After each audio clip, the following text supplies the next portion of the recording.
लैके हाजिर हो चुके हैं जी ਆਪਾਂ ਇਸ ਮੌਕੇ ਅਪਡੇਟ ਅਮਰੀਕਾ ਅੱਜ 7 ਅਪ੍ਰੈਲ ਦਿਨ ਹੈਗਾ ਆ ਵੀਰਵਾਰ ਤੇ ਵੀਰਵਾਰ ਨੂੰ ਆਪਾਂ ਟਰੱਕਿੰਗ ਦੇ ਬਾਰੇ ਗੱਲਬਾਤ ਕਰਦੇ ਹਾਂ ਤੇ ਆਪਣੇ ਨਾਲ ਅਮਰੀਕਾ ਦੀ ਟਰੱਕਿੰਗ ਬਾਰੇ ਗੱਲਬਾਤ ਕਰਨ ਦੇ ਲਈ ਜੁੜ ਚੁੱਕੇ ਨੇ ਰਮਨ ਸਿੰਘ ਢਿੱਲੋਂ ਜੀ। ਰਮਨ ਜੀ, ਜੀ ਆਇਆਂ ਨੂੰ ਸਵਾਗਤ ਹੈ। ਸਤਿ ਸ੍ਰੀ ਅਕਾਲ ਜੀ। ਸਤਿ ਸ਼੍ਰੀ ਅਕਾਲ ਜੀ। ਸਾਰੇ ਸੁਣਨ ਵਾਲਿਆਂ ਨੂੰ ਪਿਆਰ ਭਰੀ ਸਤਿ ਸ਼੍ਰੀ ਅਕਾਲ। ਸਾਡੇ ਅੱਜ ਦੇ ਪ੍ਰੋਗਰਾਮ ਦੇ ਸਪਾਂਸਰ ਹਨ ਖਾਲਸਾ ਇੰਸ਼ੋਰੈਂਸ ਏਜੰਸੀ, ਜਿਨ੍ਹਾਂ ਦੇ ਕੋਲੋਂ ਤੁਸੀਂ ਹਰ ਇੱਕ ਤਰੀਕੇ ਦੀ ਇੰਸ਼ੋਰੈਂਸ ਕਰਵਾ ਸਕਦੇ ਹੋ। ਇੰਸ਼ੋਰੈਂਸ ਬਾਰੇ ਪਤਾ ਕਰਨ ਲਈ ਕਾਲ ਕਰ ਸਕਦੇ ਹੋ number 408-272-2500 4082722500। Dherkiana immigration law firm, immigration ਦਾ ਹੋਵੇ ਕਿਸੇ ਵੀ ਤਰੀਕੇ ਦਾ ਕੰਮ, call attorney J Dherkiana 415-909-0503 4159090503। Manjit Singh, Narinder Kaur Kular, Avtar Singh Manjal, Clovis Amarjit Singh Stockton, Nachhattar Singh Sangha, Clovis Satnam Singh, Amarjit Singh Dosanjh, Sunny Purewal Yuba City, Paramjit Singh Deol Fresno, Lakhvir Singh Samra Texas, Kamaljit Singh Makhan Daulatpuria Stockton, Onkar Singh Fresno, Major Singh Sidhu, Vinder Singh Dhaliwal, Hardial Singh, Inderjit Kaur Dhaliwal Bakersfield, Jassi Gill, Raminder Singh Basra, Talwinder Singh Gill Bakersfield, Harjit Singh Lathrop, Karnail Singh Randhawa Sacramento, Antelope truck stop Burns Wyoming. ਇਹਨਾਂ ਸਾਰਿਆਂ ਦਾ ਧੰਨਵਾਦ। ਜੇਕਰ ਤੁਸੀਂ ਜਾਂ ਕੋਈ ਹੋਰ ਕਾਰੋਬਾਰ ਇਸ ਪ੍ਰੋਗਰਾਮ ਨੂੰ ਸਪਾਂਸਰ ਕਰਨਾ ਚਾਹੁੰਦੇ ਹੋ, ਸੰਪਰਕ ਕਰ ਸਕਦੇ ਹੋ ਨੰਬਰ 408-722-7698 ਦੇ ਉੱਤੇ। ਸੋ ਸਰੋਤਿਓ, ਟਰੱਕਿੰਗ ਦੇ ਬਾਰੇ ਜਿਹੜੀ ਉਹ ਗੱਲਬਾਤ ਕਰਾਂਗੇ। ਉਸ ਤੋਂ ਪਹਿਲਾਂ ਇੱਕ ਬ੍ਰੇਕਿੰਗ ਨਿਊਜ਼ ਜਿਹੜੀ ਉਹ ਆਪਾਂ ਸਾਰੇ ਸਰੋਤਿਆਂ ਦੇ ਨਾਲ ਸ਼ੇਅਰ ਕਰਦੇ ਜਾਈਏ। ਰਸ਼ੀਆ ਨੂੰ UN ਹਿਊਮਨ ਰਾਈਟ ਕਾਉਂਸਲ ਦੇ ਵਿੱਚੋਂ ਬਾਹਰ ਕੱਢ ਦਿੱਤਾ ਗਿਆ, ਸਸਪੈਂਡ ਕਰ ਦਿੱਤਾ ਗਿਆ ਆ। ਇਹ ਉਸ ਟਾਈਮ ਦੇ ਉੱਤੇ ਫੈਸਲਾ ਲਿਆ ਆ UN ਹਿਊਮਨ ਰਾਈਟ ਕਾਉਂਸਲ ਨੇ, ਜਦੋਂ ਦੁਨੀਆ ਭਰ ਦੇ ਵਿੱਚ ਰੂਸ ਦੇ ਦੁਆਰਾ ਕੀਤੇ ਗਏ ਸਮੂਹਿਕ ਜਿਹੜੇ ਕਤਲੇਆਮ ਆ ਉਸ ਦੀ ਨਿੰਦਾ ਹੋ ਰਹੀ ਸੀ। ਬੀਤੇ ਦਿਨਾਂ 'ਚ ਯੂਕਰੇਨ ਦਾ ਰਾਸ਼ਟਰਪਤੀ ਉਸਨੇ ਆ ਕੇ ਤਾੜਨਾ ਲਾਈ ਸੀ ਹਿਊਮਨ ਰਾਈਟ ਕਾਉਂਸਲ ਨੂੰ ਵੀ ਜੇ ਤੁਸੀਂ ਰੂਸ ਦੇ ਉੱਤੇ ਕੋਈ ਸਖਤ ਕਾਰਵਾਈ ਨਹੀਂ ਕਰਦੇ ਤਾਂ ਤੁਸੀਂ ਆਪਣੇ ਆਪ ਜਿਹੜੀਆਂ ਮੀਟਿੰਗਾਂ ਕਰੀ ਜਾਂਦੇ ਇਸ ਦਾ ਕੋਈ ਫਾਇਦਾ ਨਹੀਂ, ਇਸ ਨੂੰ ਭੰਗ ਕਰ ਦਿਓ, ਡਿਜ਼ੋਲਵ ਕਰ ਦਿਓ ਆਪਣੀ ਕਾਉਂਸਲ ਨੂੰ ਤੇ ਘਰੋਂ ਘਰੀ ਜਿਹੜੇ ਹੋ ਜਾਓ। ਤੇ ਆਖਿਰਕਾਰ ਕਹਿੰਦੇ ਅੱਜ UN ਜਨਰਲ ਅਸੈਂਬਲੀ ਦੇ ਦੁਆਰਾ ਇਹ ਵੋਟ ਕੀਤਾ ਗਿਆ ਵੀ ਰਸ਼ੀਆ ਨੂੰ ਹਿਊਮਨ ਰਾਈਟ ਕਾਉਂਸਲ ਦੇ ਵਿੱਚੋਂ ਸਸਪੈਂਡ ਕਰ ਦਿੱਤਾ ਗਿਆ ਹੈਗਾ ਆ। ਸੋ ਹੁਣ ਆਪਾਂ ਟਰੈਕਿੰਗ ਦੇ ਬਾਰੇ ਗੱਲਬਾਤ ਕਰਦੇ ਹਾਂ। ਬੀਤੇ ਦਿਨਾਂ ਦੇ ਵਿੱਚ ਤੁਸੀਂ ਦੇਖਿਆ ਹੋਣਾ ਪੰਜਾਬੀ ਰੇਡੀਓ USA ਦੀ ਫੇਸਬੁੱਕ ਪੇਜ ਦੇ ਉੱਤੇ ਵੀ ਨਾਪਟਾ ਦੇ ਦੁਆਰਾ ਜਿਹੜੇ ਆ ਉਹਨਾਂ ਨੂੰ ਲੀਡ ਕਰਦੇ ਹੋਏ ਰਮਨ ਢਿੱਲੋਂ ਹੁਣੀ ਬੀਤੇ ਦਿਨਾਂ ਦੇ ਵਿੱਚ ਵਾਈਟ ਹਾਊਸ ਦੇ ਵਿੱਚ ਜਾ ਕੇ ਆਏ ਆ, ਜਿੱਥੇ ਇਹ ਰਾਸ਼ਟਰਪਤੀ ਬਾਈਡਨ ਦੇ ਨਾਲ FMCSA ਤੇ DOT ਦੇ ਅਧਿਕਾਰੀਆਂ ਨੂੰ ਮਿਲੇ ਆ। ਸੋ ਉਸ ਦੇ ਬਾਰੇ ਆਪਾਂ ਜਾਣਕਾਰੀ ਸਭ ਤੋਂ ਪਹਿਲਾਂ ਹਾਸਲ ਕਰਨ ਦੀ ਜਿਹੜੀ ਉਹ ਕੋਸ਼ਿਸ਼ ਕਰਾਂਗੇ। ਸੋ ਰਮਨ ਢਿੱਲੋਂ ਜੀ, ਜੇ ਤੁਸੀਂ ਵਾਸ਼ਿੰਗਟਨ DC ਦੇ ਆਪਣੇ ਇਸ ਟ੍ਰਿਪ ਨੂੰ ਤੁਸੀਂ ਦੱਸੋ ਕਿੰਨਾ ਦੇ ਨਾਲ ਮੁਲਾਕਾਤ ਹੋਈ, ਕੀ ਗੱਲਾਂ ਬਾਤਾਂ ਜਿਹੜੀਆਂ ਆ ਉਹ ਉੱਥੇ ਹੋਈਆਂ? ਜੀ ਬਿਲਕੁਲ ਰਾਜਕਰਨ, ਪਹਿਲੀ ਗੱਲ ਇਹ ਆ ਕਿ ਥੈਂਕ ਯੂ ਸਾਰੇ ਮੈਂਬਰਸ ਦਾ ਔਰ ਸਾਰੀ ਕਮਿਊਨਿਟੀ ਦਾ ਕਿ ਜਿਹੜਾ ਤੁਸੀਂ ਸਪੋਰਟ ਕਰਦੇ ਹੈਗੇ ਆ ਔਰ ਉਸੇ ਸਪੋਰਟ ਸਦਕਾ ਜਿਹੜਾ ਆ ਨੈਪਟਾ ਨੂੰ ਜਿਹੜੀ ਇਨਵੀਟੇਸ਼ਨ ਮਿਲੀ ਸੀਗੀ ਵਾਈਟ ਹਾਊਸ ਵੱਲੋਂ ਇਸ ਇਵੈਂਟ ਨੂੰ ਅਟੈਂਡ ਕਰਨ ਦੀ, ਸੋ ਉੱਥੇ ਗਏ ਅਸੀਂ। ਤੇ ਇਹ ਜਿਹੜਾ ਇਨਵੀਟੇਸ਼ਨ ਸੀਗੀ, ਜਿਹੜਾ ਇਵੈਂਟ ਸੀਗਾ, ਇਹ ਸਾਨੂੰ ਪਿਛਲੇ ਕੁਛ 10 ਮਹੀਨਿਆਂ ਤੋਂ ਇਸ ਦੇ ਉੱਤੇ ਕੰਮ ਚੱਲ ਰਿਹਾ ਸੀਗਾ, ਇਸ ਟਰੱਕਿੰਗ ਐਕਸ਼ਨ ਪਲਾਨ ਦੇ ਉੱਤੇ। ਸੋ ਅਸੀਂ ਲਾਸਟ ਈਅਰ ਤੋਂ ਇਸ ਮੀਟਿੰਗਸ ਦੇ ਵਿੱਚ ਇਹਨਾਂ ਪੰਜ ਦੀਆਂ ਮੀਟਿੰਗਸ ਦੇ ਵਿੱਚ ਜਿਹੜਾ ਹਿੱਸਾ ਲਿਆ ਔਰ ਉਹਦੇ ਵਿੱਚ ਜਿਹੜੇ ਆਪਣੇ ਵਿਚਾਰ ਸੀਗੇ, ਜਿਹੜੇ ਆਪਣੇ ਜਿਸ ਤਰ੍ਹਾਂ ਕਿ ਆਪਾਂ ਲਾਸਟ ਈਅਰ ਵੀ ਗੱਲ ਕਰਦੇ ਜੋ ਰਾਊਂਡ ਟੇਬਲਸ ਹੁੰਦੀਆਂ ਸੀਗੀਆਂ, ਸੋ ਉਹਨਾਂ ਦੇ ਵਿੱਚ ਜਿਹੜੇ ਸਾਡੇ ਵਿਚਾਰ ਸੀ, ਸਾਡਾ ਫੀਡਬੈਕ ਸੀਗਾ, ਸਾਡੇ ਜਿਹੜੀਆਂ ਕੰਸਰਨ ਸੀਗੇ, ਮੁਸੀਬਤਾਂ ਸੀਗੀਆਂ, ਉਹ ਅਸੀਂ ਉਹਨਾਂ ਸਾਹਮਣੇ ਰੱਖੀਆਂ ਸੀਗੀਆਂ। ਸੋ ਉਹ ਜਿਹੜੀਆਂ ਮੁਸੀਬਤਾਂ ਸੀ, ਉਹ ਜਿਹੜੇ ਕੰਸਰਨ ਸੀਗੇ, ਉਹ ਜਿਹੜੇ ਆ ਇਸ ਵੇਲੇ ਟਰੱਕਿੰਗ ਐਕਸ਼ਨ ਪਲਾਨ ਦੇ ਵਿੱਚ ਉੱਭਰ ਕੇ ਜਿਹੜੇ ਆ ਸਾਹਮਣੇ ਆਏ ਆ, ਜਿਹੜੀ ਟਰੱਕਿੰਗ ਐਕਸ਼ਨ ਪਲਾਨ ਬਣੀ ਹੈਗੀ ਆ। ਸੋ ਇਹ ਜਿਹੜੀ ਉੱਥੇ ਜਾਣ ਦੀ ਕਵਾਇਦ ਸੀਗੀ, ਬੜਾ ਵਧੀਆ ਲੱਗਾ, ਬੜਾ ਆਨਰ ਫੀਲ ਹੋਇਆ। ਤੇ ਬਾਕੀ ਰਹਿ ਗਈ ਗੱਲ ਹੁਣ ਟਰੱਕਿੰਗ ਦੀ, ਉੱਥੇ ਨਾਕੇ ਲੈਂਦੇ ਆਪਣੇ DOT ਦੇ ਪੀਟ ਬਰਿਜਾਈ ਉਹ ਵੀ ਸੀਗੇ, ਆਪਣੀ FMCSA ਦੇ ਜਿਹੜੇ ਹੁਣ ਕਰੰਟ ਐਡਮਿਨਿਸਟ੍ਰੇਟਰ ਹੈਗੇ ਆ ਰੋਬਿਨ, ਉਹ ਵੀ ਸੀਗੇ, ਪ੍ਰੀਵੀਅਸ ਐਡਮਿਨਿਸਟ੍ਰੇਟਰ ਨੀਰਾ ਜੋਸ਼ੀ ਵੀ ਮਿਲੇ, ਤੇ ਹੋਰ ਵੀ ਕਈ ਜਿਹੜੇ ਕਿ ਉੱਥੇ ਮਿਲੇ। ਲੇਬਰ ਡਿਪਾਰਟਮੈਂਟ ਦੇ ਕਾਫੀ ਬੰਦੇ ਸੀਗੇ, ਕਿਉਂਕਿ ਪਿਛਲੇ ਸਮੇਂ ਦੇ ਵਿੱਚ DOT ਤੇ ਲੇਬਰ ਡਿਪਾਰਟਮੈਂਟ ਦੇ ਨਾਲ ਕਾਫੀ ਕਲੋਜ਼ ਗੱਲਬਾਤ ਰਹੀ ਹੈਗੀ ਆ, ਕਲੋਜ਼ ਰਿਲੇਸ਼ਨਸ਼ਿਪ ਬਣੇ ਹੈਗੇ ਆ। ਸੋ ਉਹ ਸਾਰੇ ਹੀ ਉੱਥੇ ਜਿਹੜੇ ਸੀ ਇਨਵਾਈਟਡ ਸੀਗੇ, ਮਿਲੇ ਸੀਗੇ। ਹੋਰ ਜਿਹੜੀਆਂ ਹੈਗੀਆਂ ਮਾਈਨੋਰਟੀਜ਼ ਐਸੋਸੀਏਸ਼ਨ ਹੈਗੀਆਂ, ਪੀਪਲ ਆਫ ਕਲਰਸ ਐਸੋਸੀਏਸ਼ਨ ਹੈਗੀਆਂ, ਉਹਨਾਂ ਦੇ ਵੀ ਜਿਹੜੇ ਹੈੱਡ ਸੀਗੇ ਸਾਰਿਆਂ ਨੂੰ ਸੱਦਿਆ ਗਿਆ ਸੀਗਾ, ਉਹਨਾਂ ਨਾਲ ਮੁਲਾਕਾਤ ਹੋਈ। ਤੇ ਉਸ ਤੋਂ ਬਾਅਦ ਸਾਨੂੰ ਮਾਣ ਹੋਇਆ ਕਿ ਅਸੀਂ ਦੋਨੋਂ ਸਿੱਖ ਭਰਾ, ਮੈਂ ਤੇ ਮੇਰੇ ਨਾਲ ਆਪਣੇ ਭਾਜੀ ਹੁਣੀ, ਜੀ। ਪਰਮਿੰਦਰ ਭਾਜੀ, ਤੇ ਅਸੀਂ 2 ਜਾਣੇ ਤੇ 2 ਸਾਡੇ ਨਾਲ ਓਰੀਐਂਟਲ ਸੀਗੇ LA ਤੋਂ। ਸੋ ਸਾਨੂੰ 4 ਜਣਿਆਂ ਨੂੰ ਇਨਵੀਟੇਸ਼ਨ ਸੀਗੀ ਵਾਈਟ ਹਾਊਸ ਦੇ ਵਿੱਚ ਜਾ ਕੇ ਉੱਥੇ, ਤੇ ਸਾਡੀ ਜਿਹੜੀ ਨੈਕਸਟ ਮੀਟਿੰਗ ਸੀਗੀ ਉੱਥੇ ਹੋਈ। ਉਹਦੇ ਵਿੱਚ ਅਸੀਂ ਜਿਹੜਾ ਸੀਗਾ ਖੁੱਲ੍ਹ ਕੇ ਜਿਹੜੀਆਂ ਸਾਡੀਆਂ ਤਕਲੀਫਾਂ ਸੀਗੀਆਂ, ਖੁੱਲ੍ਹ ਕੇ ਜਿਹੜੀਆਂ ਪ੍ਰੋਬਲਮ ਹੈ ਸਾਡੀ ਇੰਡਸਟਰੀ ਫੇਸ ਕਰ ਰਹੀ ਆ, ਉਹ ਅਸੀਂ ਉਹਨਾਂ ਦੇ ਅੱਗੇ ਜਿਹੜੇ ਐਡਵਾਈਜ਼ਰ ਸੀਗੇ ਪ੍ਰੈਜ਼ੀਡੈਂਟ ਦੇ, ਉਹਨਾਂ ਦੇ ਨਾਲ ਮੁਲਾਕਾਤ, ਤਾਂ ਉਹਨਾਂ ਦੇ ਅੱਗੇ ਖੁੱਲ੍ਹ ਕੇ ਜਿਹੜੀਆਂ ਤਕਲੀਫਾਂ ਸੀਗੀਆਂ, ਤੰਗੀਆਂ ਸੀਗੀਆਂ, ਉਹ ਅਸੀਂ ਰੱਖੀਆਂ ਉਹਨਾਂ ਸਾਹਮਣੇ। ਸੋ ਉਸ ਤੋਂ ਬਾਅਦ ਵਿੱਚ ਹੁਣ ਜਿਹੜਾ ਨੈਕਸਟ ਜਿਹੜਾ ਸਟੈਪ ਸੀਗਾ, ਉਹ ਹੈਗਾ, ਨੈਕਸਟ ਸਟੈਪ ਹੈਗਾ ਜਿਹੜਾ ਕਿ ਜਿਹੜਾ ਫਿਊਚਰ ਦੇ ਵਿੱਚ ਉਹਨਾਂ ਦੇ ਨਾਲ ਜਿਹੜਾ ਇਹ ਲਿੰਕ ਆ, ਇਹ ਇੱਦਾਂ ਹੀ ਬਣਿਆ ਰਵੇ ਤੇ ਕੰਮ ਚੱਲਦਾ ਰਵੇ। ਤੇ ਉਸੇ ਹੀ ਸਿਲਸਿਲੇ ਦੇ ਵਿੱਚ ਜਿਹੜੇ ਨਵੇਂ FMCSA ਦੇ ਐਡਮਿਨਿਸਟ੍ਰੇਟਰ ਬਣੇ ਹੈਗੇ ਆ, ਰੋਬਿਨ ਹਡਸਨ, ਉਹਨਾਂ ਦੇ ਨਾਲ ਮੈਂ ਆਪਣੇ TV ਜਿਹੜਾ ਰੇਡੀਓ ਸ਼ੋਅ ਹੈ, ਇਸ ਤੋਂ ਪਹਿਲਾਂ ਮੇਰੀ ਅਜੇ ਮੀਟਿੰਗ ਖਤਮ ਹੋ ਕੇ ਹਟੀ ਆ, ਉਹਨਾਂ ਦਾ 1-on-1 ਸੀਗਾ। ਸੋ ਉਹ ਅਸੀਂ ਹੁਣੇ ਹੀ ਡਿਸਕਸ਼ਨ ਕਰਕੇ ਹਟੇ ਆ, ਕੋਈ ਆਲਮੋਸਟ 35-40 ਮਿੰਟ ਦੀ ਮੀਟਿੰਗ ਸੀਗੀ, ਕਿ ਜਿਹਦੇ ਵਿੱਚ ਸਾਰੀਆਂ ਡੀਟੇਲ ਦੇ ਵਿੱਚ ਇਸ਼ੂਜ਼ ਜਿਹੜੇ ਆ ਡਿਸਕਸ ਕੀਤੇ ਗਏ ਆ, ਇਸ਼ੂਜ਼ ਜਿਹੜੇ ਦੱਸੇ ਗਏ ਆ, ਤਾਂ ਕਿ ਆਉਣ ਵਾਲੇ ਸਮੇਂ ਦੇ ਵਿੱਚ ਜਿਹੜੇ ਸਾਡੇ ਡਾਇਰ ਇਸ਼ੂਜ਼ ਹੈਗੇ ਉਹਨਾਂ ਦੇ ਉੱਤੇ ਉਹਨਾਂ ਨੂੰ ਜਿਹੜਾ ਆ ਗਰਾਊਂਡ ਰਿਐਲਿਟੀ ਪਤਾ ਲੱਗੇ, ਤਾਂ ਕਿ ਗਰਾਊਂਡ ਰਿਐਲਿਟੀ ਦੇਖੋ ਰਾਜਕਿਰਨ, ਉੱਥੇ ਜਾ ਕੇ ਸਾਨੂੰ ਇੱਕ ਚੀਜ਼ ਪਤਾ ਲੱਗੀ ਜੀ ਕਿ ਜਿੰਨੇ ਵੀ ਉੱਥੇ ਬੰਦੇ ਜਾਂਦੇ ਆ, ਜਿੰਨੇ ਵੀ ਉੱਥੇ ਮਿਲਦੇ ਆ, ਅਸੀਂ ਮੀਟਿੰਗ 'ਚ ਵੀ ਬੈਠੇ, ਇੱਕ ਸਕ੍ਰਿਪਟਡ ਗੱਲਬਾਤ ਹੁੰਦੀ ਆ, ਜਿੱਦਾਂ ਸਕ੍ਰਿਪਟ ਦੇ ਹਿਸਾਬ ਦੇ ਨਾਲ ਗੱਲ ਕਰਦੇ ਆ। ਤੇ ਮੈਂ ਜੇ ਕਹਾਂ ਮੈਨੂੰ ਸਕ੍ਰਿਪਟ ਦੇ ਹਿਸਾਬ ਨਾਲ ਮੈਂ ਗੱਲ ਨਹੀਂ ਹੁੰਦੀ, ਠੀਕ ਹੈ ਨਾ। ਹਾਂ, ਕਿਤੇ ਕਿਤੇ ਤੁਹਾਨੂੰ ਹੁੰਦਾ ਵੀ ਤੁਸੀਂ ਸਕ੍ਰਿਪਟਡ ਕੁਝ ਕਹਿਣਾ ਹੈਗਾ, ਪਰ ਜੇ ਤੁਸੀਂ ਆਪਣੀਆਂ ਤੰਗੀਆਂ ਤਕਲੀਫਾਂ ਦੱਸਣੀਆਂ ਨਾ, ਫਿਰ ਸਕ੍ਰਿਪਟਡ ਗੱਲ ਨਹੀਂ ਹੁੰਦੀ, ਫਿਰ ਖੁੱਲ੍ਹ ਕੇ ਗੱਲ ਕਰਨੀ ਪੈਂਦੀ ਆ। ਸੋ ਇਹ ਬੜਾ ਵਧੀਆ ਮੌਕਾ ਰਿਹਾ ਕਿ ਖੁੱਲ੍ਹ ਕੇ ਜਿਹੜੀ ਗੱਲ ਕੀਤੀ ਗਈ ਆ, ਕੋਈ ਸਕ੍ਰਿਪਟਡ ਗੱਲ ਨਹੀਂ ਕੀਤੀ ਗਈ ਵੀ ਹਾਂ ਵੀ ਮੈਨੂੰ ਇੱਦਾਂ ਕਹਿ ਕੇ ਭੇਜਿਆ ਆ ਤੇ ਮੈਂ ਇੱਦਾਂ ਹੀ ਕਹਿਣਾ ਆ। ਮੈਂ ਮਤਲਬ ਕਿ ਉੱਥੇ ਦੇਖਿਆ ਵੀ ਤੁਹਾਨੂੰ ਡਿਪਾਰਟਮੈਂਟ ਨੂੰ ਜਾਂ ਕਿਸੇ ਨੂੰ ਖੁਸ਼ ਕਰਨ ਨੂੰ ਤੁਸੀਂ ਇੱਕ ਸਕ੍ਰਿਪਟਡ ਸਟੇਟਮੈਂਟ ਦੇ ਰਹੇ ਹੈਗੇ ਆ, ਉੱਦਾਂ ਹੀ ਸਿੰਪਲ ਬੋਲ ਰਹੇ ਹੈਗੇ, ਪਰ ਉਹ ਚੀਜ਼ ਨਹੀਂ ਆਪਾਂ ਨੂੰ ਚੰਗੀ। ਆਪਾਂ ਤਾਂ ਓਪਨਲੀ ਜਿਹੜੀ ਗੱਲ ਸੀਗੀ ਉਵੇਂ ਹੀ ਕੀਤੀ ਆ, ਕਿ ਜਿਵੇਂ ਆਪਾਂ ਸਾਰਿਆਂ ਕੋਲੋਂ ਸੁਣਦੇ ਆ, ਭੈਣਾਂ ਭਰਾਵਾਂ ਨੇ ਕਾਲਾਂ ਕਰਦੇ ਆ, ਆਪਣੀਆਂ ਤੰਗੀਆਂ ਤਕਲੀਫਾਂ ਦੱਸਦੇ ਆ, ਜਿਵੇਂ ਉਹ ਦੱਸਦੇ ਆ ਉੱਦਾਂ ਹੀ ਆਪਾਂ ਅੱਗੇ ਗੱਲ ਕੀਤੀ ਆ। ਆਪਾਂ ਕੋਈ ਵਿੱਚੋਂ ਇਹ ਨਹੀਂ ਵੀ ਕੁਛ ਰੱਖ ਲਿਆ ਵੀ ਹਾਂ ਵੀ ਖੁਸ਼ ਕਰਨ ਨੂੰ ਕੋਈ ਆਪਾਂ ਗੱਲ ਕਹਿ ਦਿੱਤੀ, ਨਹੀਂ। ਸੋ ਜੋ ਰਿਐਲਿਟੀ ਆ ਦੱਸੀ ਆ ਉਹਨਾਂ ਨੂੰ, ਤੇ ਖੁਸ਼ੀ ਇਸ ਗੱਲ ਦੀ ਆ ਕਿ ਜਿਹੜਾ ਡਿਪਾਰਟਮੈਂਟ ਜਿਹੜੇ ਆ, ਚਾਹੇ ਉਹ ਲੇਬਰ ਡਿਪਾਰਟਮੈਂਟ ਆ, ਚਾਹੇ ਉਹ ਆਪਣਾ DOT ਆ, ਚਾਹੇ FMCSA ਆ, ਕਲੋਜ਼ਲੀ ਉਹਨਾਂ ਨੇ ਇਹ ਸਾਰੀਆਂ ਗੱਲਾਂ ਸੁਣੀਆਂ, ਕਲੋਜ਼ਲੀ ਉਹ ਗੱਲਾਂ ਸਾਰੀਆਂ ਦੇ ਉੱਤੇ ਜਿਹੜਾ ਆ ਧਿਆਨ ਦੇ ਰਹੇ ਆ।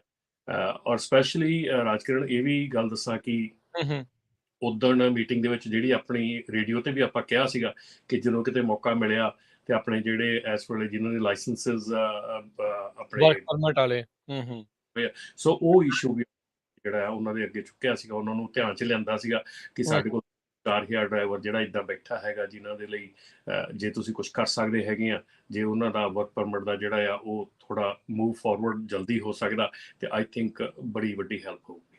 ਜੀ ਬਿਲਕੁਲ। ਸੋ ਟਰੱਕਿੰਗ ਐਕਸ਼ਨ ਪਲਾਨ ਦੇ ਤਹਿਤ ਦੇਖੋ ਰਮਨ ਜੀ, ਇਹਨਾਂ ਨੇ ਹੁਣ ਡਰਾਈਵਰ ਸ਼ਾਰਟੇਜ ਦਾ ਆਪਾਂ ਦੇਖਿਆ ਵੀ ਬਾਤ ਦਾ ਬਤੰਗੜ ਜਿਹੜਾ ਉਹ ਪੂਰਾ ਬਣਾਇਆ। ਪਿਛਲੇ ਕਈ ਮਹੀਨਿਆਂ ਦੇ ਵਿੱਚ ਡਰਾਈਵਰ ਸ਼ਾਰਟੇਜ ਦੀ ਜਿਹੜੀ ਉਹ ਗੱਲ ਚੱਲੀ, ਹੁਣ ਅਚਾਨਕ ਉਹ ਗੱਲ ਜਿਹੜੀ ਉਹ ਹੋਣੀ ਬੰਦ ਹੋ ਗਈ ਆ। ਉਹ ਕੋਈ ਬਹੁਤੀ ਜਿਹੜੀ ਉਸ ਦੇ ਬਾਰੇ ਗੱਲ ਨਹੀਂ ਕਰ ਰਿਹਾ।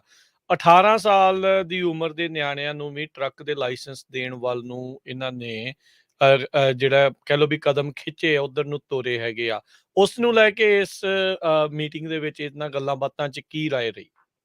ਰਾਜਕਿਰਨ, ਜਿਹੜੀ ਡਰਾਈਵਰ ਸ਼ਾਰਟੇਜ ਦੀ ਗੱਲ ਹੈ ਨਾ, ਅਸੀਂ ਪਿਛਲੇ ਸਾਲ ਤੋਂ ਜਿੰਨੀਆਂ ਮੀਟਿੰਗਸ ਹੋਈਆਂ, ਅਸੀਂ ਉਹਨਾਂ ਮੀਟਿੰਗਸ ਦੇ ਵਿੱਚ ਇਹ ਮੁੱਦਾ ਚੱਕਿਆ ਹੈਗਾ ਕਿ ਐਕਚੁਅਲ ਦੇ ਵਿੱਚ ਰਿਐਲਿਟੀ ਵਿੱਚ ਡਰਾਈਵਰ ਸ਼ਾਰਟੇਜ ਨਹੀਂ ਹੈਗੀ। ਡਰਾਈਵਰ ਸ਼ਾਰਟੇਜ ਕਰਕੇ ਨਹੀਂ ਹੈਗੀ ਕਿਉਂਕਿ ਅਸੀਂ 4.5 ਲੱਖ ਲਾਇਸੈਂਸ ਐਵਰੇਜ ਸਾਲ ਜਿਹੜੇ ਇਸ਼ੂ ਕਰਦੇ, ਜਿਹੜੀਆਂ ਗਵਰਨਮੈਂਟ ਏਜੰਸੀਜ਼ ਦੱਸਦੀਆਂ ਹੈਗੀਆਂ, ਠੀਕ। ਸੋ ਗਵਰਨਮੈਂਟ ਏਜੰਸੀਜ਼ ਕਹਿ ਰਹੀਆਂ 4.5 ਲੱਖ ਲਾਇਸੈਂਸ ਇਸ਼ੂ ਹੁੰਦਾ ਆ। ਤੁਸੀਂ ਕਹਿੰਦੇ ਆ ਡਰਾਈਵਰ ਸ਼ਾਰਟੇਜ ਆ 80,000 ਦੀ, ਤੇ 80,000 ਦੀ ਸ਼ਾਰਟੇਜ 4.5 ਲੱਖ ਦੇ ਨਾਲ ਪੂਰੀ ਨਹੀਂ ਹੁੰਦੀ। ਇੱਕ ਸਾਲ ਦੇ ਵਿੱਚ ਪੂਰੀ, 2 ਸਾਲ 5 ਸਾਲ ਪੂਰੀ ਨਹੀਂ ਹੁੰਦੀ। ਕਿੰਨੇ ਸਾਲਾਂ ਦੀ ਹੈ? ਹਰ ਸਾਲ 10,000 ਬੰਦੇ ਵਧਾ ਦਿੰਦੇ ਆ ਉਹਦੇ 'ਚ ਵੀ ਹਜ਼ਾਰ ਸੀ, ਹੁਣ 50,000 ਹੋ ਗਿਆ, ਹੁਣ 60,000 ਹੋ ਗਿਆ, 80 ਮਤਲਬ ਤੁਸੀਂ ਮਤਲਬ ਇੰਨੇ ਲਾਇਸੈਂਸ ਇਸ਼ੂ ਕਰਦੇ ਆ ਤੁਸੀਂ, ਉਹ ਤਾਂ ਲੱਭੋ ਕਿ ਪ੍ਰੋਬਲਮ ਕਿੱਥੇ ਆ, ਕਿ ਇੰਨੇ ਲਾਇਸੈਂਸ ਇਸ਼ੂ ਹੋ ਰਹੇ ਕਿਉਂ ਨਹੀਂ, ਮਤਲਬ ਕੀ ਚੀਜ਼। ਤੇ ਉੱਥੇ ਅਸੀਂ ਜਿਹੜਾ ਇਹ ਮੁੱਦਾ ਹੈ ਕਲੀਅਰਲੀ ਉਹਨਾਂ ਦੇ ਕੋਲ ਮੇਰੇ ਨਾਲ ਜਿਹੜੀ ਓਇਡਾ ਐਸੋਸੀਏਸ਼ਨ ਹੈਗੀ ਆ OOIDA, ਉਹਨਾਂ ਦੇ ਨਾਲ ਉਹਨਾਂ ਦੇ ਜਿਹੜੇ ਪ੍ਰੈਜ਼ੀਡੈਂਟ ਹੈਗੇ ਆ, ਉਹਨਾਂ ਨੇ ਆਪਾਂ ਤੇ 2-3 ਹੋਰ ਐਸੋਸੀਏਸ਼ਨ ਜਿਹੜੀਆਂ ਹੈਗੀਆਂ, ਰੀਅਲ ਵੂਮਨ ਇਨ ਟਰੱਕਿੰਗ ਐਸੋਸੀਏਸ਼ਨ ਹੈਗੀ ਆ, ਸ਼ੀ ਟਰੱਕਿੰਗ ਹੈਗੀ ਆ। ਸੋ ਅਸੀਂ ਇਹ ਮੁੱਦੇ ਜਿਹੜੇ ਆ ਉੱਥੇ ਚੁੱਕੇ ਕਿ ਨਹੀਂ ਯਾਰ, ਇਹ ਦੇਖੋ ਤੁਸੀਂ, ਇਹਦਾ ਲੂਪ ਹੋਲ ਦੇਖੋ ਕਿੱਥੇ ਆ, ਕਿਉਂ ਡਰਾਈਵਰ ਸਾਡੇ ਕੋਲੋਂ ਜਿਹੜੇ ਆ ਉਹ ਘੱਟ ਹੋ ਰਹੇ ਆ, ਜਾਂ ਕਿਉਂ? ਕਿਉਂਕਿ ਡਰਾਈਵਰ ਦੀ ਜਿਹੜੀ ਕੰਡੀਸ਼ਨ ਆ। ਅੱਛਾ, ਇੱਥੇ ਮੈਂ ਇੱਕ ਗੱਲ ਰਾਜਕਿਰਨ ਕਰਦੇ ਆ, ਮੈਂ ਓਵਰਆਲ ਦੀ ਗੱਲ ਕਰ ਰਿਹਾ, ਨਾ ਕਿ ਸਿਰਫ ਆਪਣੀ ਪੰਜਾਬੀ ਟਰੱਕਿੰਗ ਇੰਡਸਟਰੀ ਦੀ। ਕਈ ਵਾਰੀ ਇੱਥੇ ਗਲਤ ਲੈ ਲਿਆ ਜਾਂਦਾ ਕਿ ਸ਼ਾਇਦ ਮੈਂ ਕੁਛ ਇਦਾਂ ਦੀ ਗੱਲ ਕਰ ਰਿਹਾ, ਪਰ ਨਹੀਂ, ਮੈਂ ਓਵਰਆਲ ਦੀ ਗੱਲ ਕਰ ਰਿਹਾ। ਓਵਰਆਲ ਟਰੱਕਿੰਗ ਇੰਡਸਟਰੀ ਦੇ ਵਿੱਚ ਡਰਾਈਵਰ ਦੀ ਦਸ਼ਾ ਬਹੁਤ ਬੁਰੀ। ਜਿਹੜਾ ਸਾਲ ਦੇ ਵਿੱਚ ਸਾਡੇ ਤਾਂ, ਹੁਣ ਦੇਖੋ ਸਾਡੇ ਤਾਂ ਲਾਇਸੈਂਸ ਲੈਂਦੇ ਆ, ਪਹਿਲੇ ਸਾਲ ਦੇ ਵਿੱਚ ਕਦੀ ਕੋਈ ਲੀਵ ਕਰਦਾ ਦੇਖਿਆ ਟਰੱਕਿੰਗ? ਕੋਈ ਨਹੀਂ ਲੀਵ ਕਰਦਾ। ਲੇਕਿਨ ਮੇਨ ਸਟ੍ਰੀਮ ਟਰੱਕਿੰਗ ਇੰਡਸਟਰੀ ਦੇ ਵਿੱਚ ਪਹਿਲੇ ਸਾਲ ਦੇ ਵਿੱਚ ਉਹ 4.5 ਲੱਖ ਡਰਾਈਵਰਾਂ ਦੇ ਵਿੱਚੋਂ ਪਹਿਲੇ ਸਾਲ ਦੇ ਵਿੱਚ 90% ਲੋਕੀ ਛੱਡ ਜਾਂਦੇ ਆ। ਵਾਓ। ਟੀਮ ਚ ਆਉਂਦੇ ਆ। ਉਹ ਕਿਉਂ ਛੱਡ ਜਾਂਦੇ ਆ? ਕਿਉਂਕਿ ਉਹਨਾਂ ਨੂੰ ਟ੍ਰੀਟ ਨਹੀਂ ਠੀਕ ਕੀਤਾ ਜਾਂਦਾ, ਉਹਨਾਂ ਦੀ ਮਿਸਯੂਜ਼ ਕੀਤਾ ਜਾਂਦਾ। First year is very critical, ਤੇ ਉਹਦੇ ਵਿੱਚ ਇੱਥੋਂ ਤੱਕ ਵੀ ਉੱਥੇ ਮਤਲਬ ਕਿ ਉਜਾਗਰ ਹੋਇਆ ਕਿ ਫਸਟ ਈਅਰ ਦੇ ਜਿਹੜੀਆਂ ਵੂਮਨ ਇਨ ਟਰੱਕਿੰਗ ਆਉਂਦੀਆਂ ਆ, ਜਾਂ ਲੇਡੀਜ਼ ਜਿਹੜੀਆਂ ਟਰੱਕਿੰਗ ਦੇ ਵਿੱਚ ਆਉਂਦੀਆਂ ਆ, ਔਰ ਇਹਨਾਂ ਕੰਪਨੀਜ਼ ਦੇ ਥਰੂ ਜਾਂਦੀਆਂ ਹੈਗੀਆਂ ਅਪ੍ਰੈਂਟਿਸਸ਼ਿਪ ਪ੍ਰੋਗਰਾਮ ਦੇ ਵਿੱਚ ਲਾਇਸੈਂਸ ਲੈ ਕੇ ਉੱਥੇ ਟੀਮ ਦੇ ਵਿੱਚ, ਉਹਨਾਂ ਦੇ ਨਾਲ ਰੇਪ, ਹਰਾਸਮੈਂਟ, ਪਤਾ ਨਹੀਂ ਕੀ ਕੀ ਕੁਛ ਹੁੰਦਾ ਹੈ। ਸੋ ਜਦੋਂ ਇਦਾਂ ਦੇ ਮਾਹੌਲ ਬਣ ਚੀਜ਼ ਹੋ ਜਾਵੇ, ਫਿਰ ਆਬਵੀਅਸਲੀ ਜਿਹੜਾ ਟਰੱਕਰ ਹੈਗਾ ਉਹ ਜਿਹੜਾ ਬੰਦਾ ਹੈਗਾ ਉਹ ਛੱਡ ਜੂਗਾ। ਸੋ ਇਹ ਚੀਜ਼ਾਂ ਜਿਹੜੀਆਂ ਸੀਗੀਆਂ, ਇਹ ਉਜਾਗਰ ਕਰਨੀਆਂ ਬਹੁਤ ਜ਼ਰੂਰੀ, ਐਡਮਿਨਿਸਟ੍ਰੇਸ਼ਨ ਵਿੱਚ ਦੱਸਣਾ ਜ਼ਰੂਰੀ ਸੀ ਕਿ ਗਰਾਊਂਡ ਰਿਐਲਿਟੀ ਕੁਝ ਹੋ ਰਿਹਾ। ਤੁਸੀਂ ਇਹਨਾਂ 5, 7, 10 ਵੱਡੀਆਂ ਕੰਪਨੀਆਂ, ਜਿਹੜੀ ਆਪਾਂ ਪਿਛਲੀ ਵਾਰੀ ਵੀ ਜਦੋਂ ਟਰੰਪ ਹੋਣਾ ਨੇ ਆਪਣੇ ਉੱਥੇ ਵੱਡੇ ਵੱਡੀ ਟਰੱਕਿੰਗ ਕੰਪਨੀਆਂ ਸੱਦ ਕੇ ਤੇ ਚਾਬੀਆਂ ਦੇ ਦਿੱਤੀਆਂ ਸੀ, ਆਪਾਂ ਉਦੋਂ ਵੀ ਇਹ ਗੱਲ ਕਿ ਜਿਹੜਾ ਗਰਾਊਂਡ ਰਿਐਲਿਟੀ ਇਹਨਾਂ ਨੂੰ ਪਤਾ ਨਹੀਂ ਗੀ ਬਿਲਕੁਲ ਵੀ, ਠੀਕ ਹੈ ਨਾ। ਗਰਾਊਂਡ ਰਿਐਲਿਟੀ ਬਾਰੇ ਕੁਝ ਨਹੀਂ ਪਤਾ ਹੈਗਾ। ਇਹ ਜਸਟ ਇੱਕ ਉੱਪਰ ਦੀਆਂ ਜਿਹੜੀਆਂ 10 ਕੰਪਨੀਆਂ, 15, 20 ਵੱਡੀਆਂ ਕੰਪਨੀਆਂ ਹੈਗੀਆਂ, ਉਹਨਾਂ ਜਿਹੜੀਆਂ ਸਾਡੀਆਂ ਕੰਪਨੀਆਂ, ਯਾਰ ਦੇਖੋ ਕਿੰਨਾ ਸਟਰਗਲ ਕਰਦੀਆਂ ਹੈਗੀਆਂ, ਕਿੰਨਾ ਮਤਲਬ ਕੋਸ਼ਿਸ਼, ਤੇ ਉਹ ਕੰਪਨੀਆਂ ਵੱਧ ਰਹੀਆਂ। ਅੱਜ ਜੇ ਕੰਪਨੀਆਂ ਵੱਡੀਆਂ ਹੋਈਆਂ ਤੇ ਉਹ ਐਵੇਂ ਨਹੀਂ ਵੱਡੀਆਂ ਹੋਈਆਂ, ਉਹ ਮਿਹਨਤ ਨਾਲ ਹੋਈਆਂ, ਤਰੀਕੇ ਨਾਲ ਹੋਈਆਂ। ਪਰ ਵਿੱਚ ਠੀਕ ਹੈ, ਆਬਵੀਅਸਲੀ ਸਾਰੇ ਠੀਕ ਨਹੀਂ ਹੁੰਦੇ, ਸਾਰੇ ਗਲਤ ਨਹੀਂ ਹੁੰਦੇ। ਸੋ ਇਸ ਕਰਕੇ ਜਿਹੜਾ ਟਰੱਕਿੰਗ ਕੰਪਨੀ ਹੈਗੀ ਆ, ਸਾਡੀਆਂ ਟਰੱਕਿੰਗ ਕੰਪਨੀਆਂ, ਉਹਨਾਂ ਦੇ ਦੁੱਖ ਤਕਲੀਫਾਂ ਹੋਰ ਨੇ, ਸਾਡੇ ਜਿਹੜੇ ਡਰਾਈਵਰ ਆ ਉਹਨਾਂ ਦੀਆਂ ਦੁੱਖ ਤਕਲੀਫਾਂ ਹੋਰ ਨੇ। ਜਿਹੜੀ ਮੇਨ ਸਟ੍ਰੀਮ ਟਰੱਕਿੰਗ ਇੰਡਸਟਰੀ ਆ, ਉਹਦੇ ਵਿੱਚ ਬਹੁਤ ਬਰੂਟੈਲਿਟੀ ਹੁੰਦੀ ਆ। ਫਸਟ ਈਅਰ ਦੇ ਵਿੱਚ 6-6 ਹਫ਼ਤੇ ਤੱਕ ਡਰਾਈਵਰ ਨੂੰ ਘਰ ਨਹੀਂ ਜਾਣ ਦਿੱਤਾ ਜਾਂਦਾ, ਔਰ ਕਈ ਵਾਰੀ ਜਿਹੜਾ ਐਂਡ ਅਪ ਹੁੰਦਾ ਆ, ਜਾ ਕੇ ਸਿਰਫ ਤੇ ਸਿਰਫ $200 ਦਾ ਲੈ ਕੇ ਜਾਂਦਾ ਘਰ ਨੂੰ। ਤੇ ਇਹਦੇ ਨਾਲ ਨਾਲ ਜਿਹੜੀ ਲੀਸਿੰਗ ਐਗਰੀਮੈਂਟ ਹੈਗੇ ਆ, ਜਿਹੜੀਆਂ ਵੱਡੀਆਂ ਕੰਪਨੀਆਂ ਲੀਜ਼ ਟੂ ਓਨ ਕਰਦੀਆਂ ਹੈਗੀਆਂ, ਉਹ ਲੀਜ਼ ਟੂ ਕੰਪਨੀਆਂ ਹੈਗੀਆਂ, ਉਹਦੇ ਵਿੱਚ ਬਹੁਤ ਵੱਡਾ ਜਿਹੜਾ ਧਾਂਦਲੀ ਹੋ ਰਹੀ ਆ, ਜਿਹੜੀ ਪੋਰਟ ਦੇ ਉੱਤੇ ਆ। ਸੋ ਉਹਦੇ ਲਈ ਜਿਹੜੀ ਟਾਸਕ ਹੈਗੀ ਆ, ਉਹ ਵੀ ਗਠਨ ਕੀਤਾ ਜਾ ਰਿਹਾ ਹੈਗਾ। ਉਹਦਾ ਕਵਾਇਦ ਸ਼ੁਰੂ ਹੋ ਗਈ ਆ। ਕੱਲ FMCSA ਦੀ ਪ੍ਰੈਸ ਰਿਲੀਜ਼ ਆਈ ਸੀਗੀ, ਜਿਹਦੇ ਵਿੱਚ ਉਹਨਾਂ ਨੇ ਕਮੇਟੀ ਦਾ ਗਠਨ ਜਿਹੜਾ ਉਹ ਸ਼ੁਰੂ ਕਰਤਾ। ਜੀ, ਚਲੋ ਵਧੀਆ ਆ। ਸੋ ਇਦਾਂ ਦੀਆਂ ਚੀਜ਼ਾਂ ਟਰੱਕਿੰਗ ਐਕਸ਼ਨ ਪਲਾਨ ਦੇ ਤਹਿਤ ਜਿਸ ਦਿਨ ਇਹ ਮੀਟਿੰਗਸ ਹੋਈਆਂ ਨੇ, ਉਹਨਾਂ ਨੇ ਜਿਹੜੇ ਰਾਸ਼ਟਰਪਤੀ ਆ ਤੇ ਇਹਨਾਂ ਦੇ ਦੁਆਰਾ ਡਿਟੈਂਸ਼ਨ ਟਾਈਮ ਨੂੰ ਲੈ ਕੇ, ਡਿਟੈਂਸ਼ਨ ਦੇ ਮੁੱਦੇ ਨੂੰ ਜਿਹੜਾ ਉਹ ਛੋਇਆ ਸੀਗਾ ਵੀ ਬਹੁਤ ਜ਼ਿਆਦਾ ਸਮਾਂ ਇਸ ਦੇ ਵਿੱਚ ਨਸ਼ਟ ਹੁੰਦਾ ਆ, ਉੱਥੇ ਠੀਕ ਤਰੀਕੇ ਦੇ ਨਾਲ ਡਰਾਈਵਰਾਂ ਦੇ ਨਾਲ ਵਿਵਹਾਰ ਨਹੀਂ ਹੁੰਦਾ। ਸੋ ਇਸ ਮੁੱਦੇ ਨੂੰ ਲੈ ਕੇ ਕੀ ਰਾਏ ਸੀਗੀ ਇਸ ਐਡਮਿਨਿਸਟ੍ਰੇਸ਼ਨ ਦੀ? ਕੀ ਕਰ ਰਹੇ ਆ ਇਹ ਡਿਟੈਂਸ਼ਨ ਦੀਆਂ ਇਸ ਟਾਈਮ ਖੌਫਨਾਕ ਦੈਤ ਨੂੰ ਜਿਹੜਾ ਉਹ ਤੋਂ ਬਚਣ ਦੇ ਲਈ? ਬਿਲਕੁਲ ਰਾਜਕਰਨ, ਇਹ ਡਿਟੈਂਸ਼ਨ ਟਾਈਮ ਦਾ ਸੀਗਾ, ਇਹ ਬਹੁਤ ਮੁੱਦਾ ਰਿਹਾ ਉੱਥੇ, ਕਿਉਂਕਿ ਅਲਟੀਮੇਟਲੀ ਗੱਲ ਹੋ ਰਹੀ ਸੀ ਕਿ ਡਰਾਈਵਰ ਰਿਟੈਂਸ਼ਨ ਦੀ, ਡਰਾਈਵਰ ਨੂੰ ਕਿਵੇਂ ਰਿਟੇਨ ਕੀਤਾ ਜਾਵੇ। ਤੇ ਡਰਾਈਵਰ ਜਿਹੜਾ ਉਹ ਜਿਹੜਾ ਡਿਸਹਾਰਟਨ ਹੋ ਜਾਂਦਾ ਹੈ, ਜਾਂ ਉਹਦਾ ਦਿਲ ਟੁੱਟ ਜਾਂਦਾ, ਉਹ ਇੱਥੇ ਹੁੰਦਾ ਆ ਕਿ ਇੰਨੇ ਘੰਟੇ ਜਿਹੜਾ ਆ ਡਰਾਈਵਰ ਉਹ ਡਾਕਸ ਦੇ ਉੱਤੇ ਫ੍ਰੀ ਆਫ ਚਾਰਜ ਬੈਠਾ ਰਹਿੰਦਾ ਆ। ਉਹਨੂੰ ਕੋਈ ਮਤਲਬ ਕਿ ਦੇਖੋ, ਇੱਕ ਪ੍ਰੋਫੈਸ਼ਨਲ ਡਰਾਈਵਰ ਹੈਗਾ ਆ, 2.5-3 ਲੱਖ ਦਾ ਇਕੁਇਪਮੈਂਟ ਹੈਗਾ ਆ, ਉੱਥੇ ਬੈਠਾ ਵੇਟ ਕਰ ਰਿਹਾ ਹੈਗਾ।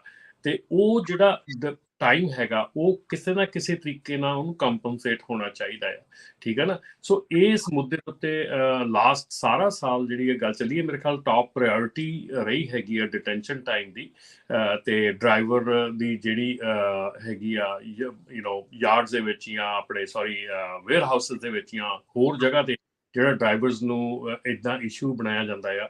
ਸੋ ਉਹ ਜਿਹੜੀ ਚੀਜ਼ ਆ ਉਹ ਬਹੁਤ ਮੇਨ ਮੁੱਦਾ ਰਿਹਾ ਹੈਗਾ ਕਿ ਜਿਹੜੇ ਡਰਾਈਵਰਸ ਨੂੰ ਇਹ ਵੀ ਗੱਲ ਉਹਨਾਂ ਨੂੰ ਕੀਤੀ ਗਈ, ਜਿਹੜੇ ਡਰਾਈਵਰਸ ਨੂੰ ਤੁਸੀਂ ਇੰਨਾ ਉਭਾਰਦੇ ਆ, ਪੈਂਡੈਮਿਕ ਦੇ ਵਿੱਚ ਇੰਨਾ ਹੈਲਪ ਕੀਤੀ ਆ ਇੰਡਸਟਰੀ ਨੇ, ਇੰਨੀ ਹੈਲਪ ਕੀਤੀ ਹੈ ਇਸ ਇੰਡਸਟਰੀ ਨੇ, ਕਿ ਤੁਸੀਂ ਉਸੇ ਹੀ ਡਰਾਈਵਰ ਨੂੰ ਇੱਕ ਇੰਨਾ ਕੁ ਮਤਲਬ ਕਿ ਸਮਝ ਲੈਂਦੇ ਕਿ ਇਹ ਬੰਦਾ ਸਾਡੇ ਮਤਲਬ ਕਿ ਰੈਸਟਰੂਮ ਤੱਕ ਨਹੀਂ ਯੂਜ਼ ਕਰ ਸਕਦਾ। ਔਰ ਉੱਥੇ ਜਿਹੜੀਆਂ ਲੇਡੀਜ਼ ਸੀਗੀਆਂ ਉਹਨਾਂ ਨੇ ਆਪਣੀ ਸਟੇਟਮੈਂਟ ਦਿੱਤੀ ਆ ਕਿ ਸਾਨੂੰ ਪੋਰਟੇਬਲ ਟਾਇਲਟਸ ਤੋਂ ਉਹ ਵੀ ਇੰਨੀਆਂ ਗੰਦੀਆਂ ਹੁੰਦੀਆਂ ਕਿ ਜਿਨ੍ਹਾਂ ਦੇ ਵਿੱਚ ਜਾਣ ਦਾ ਸਾਨੂੰ ਧੱਕਾ ਮਤਲਬ ਕਿ ਧੱਕੇ ਨਾਲ ਉੱਥੇ ਜਾਣਾ ਪੈਂਦਾ ਆ।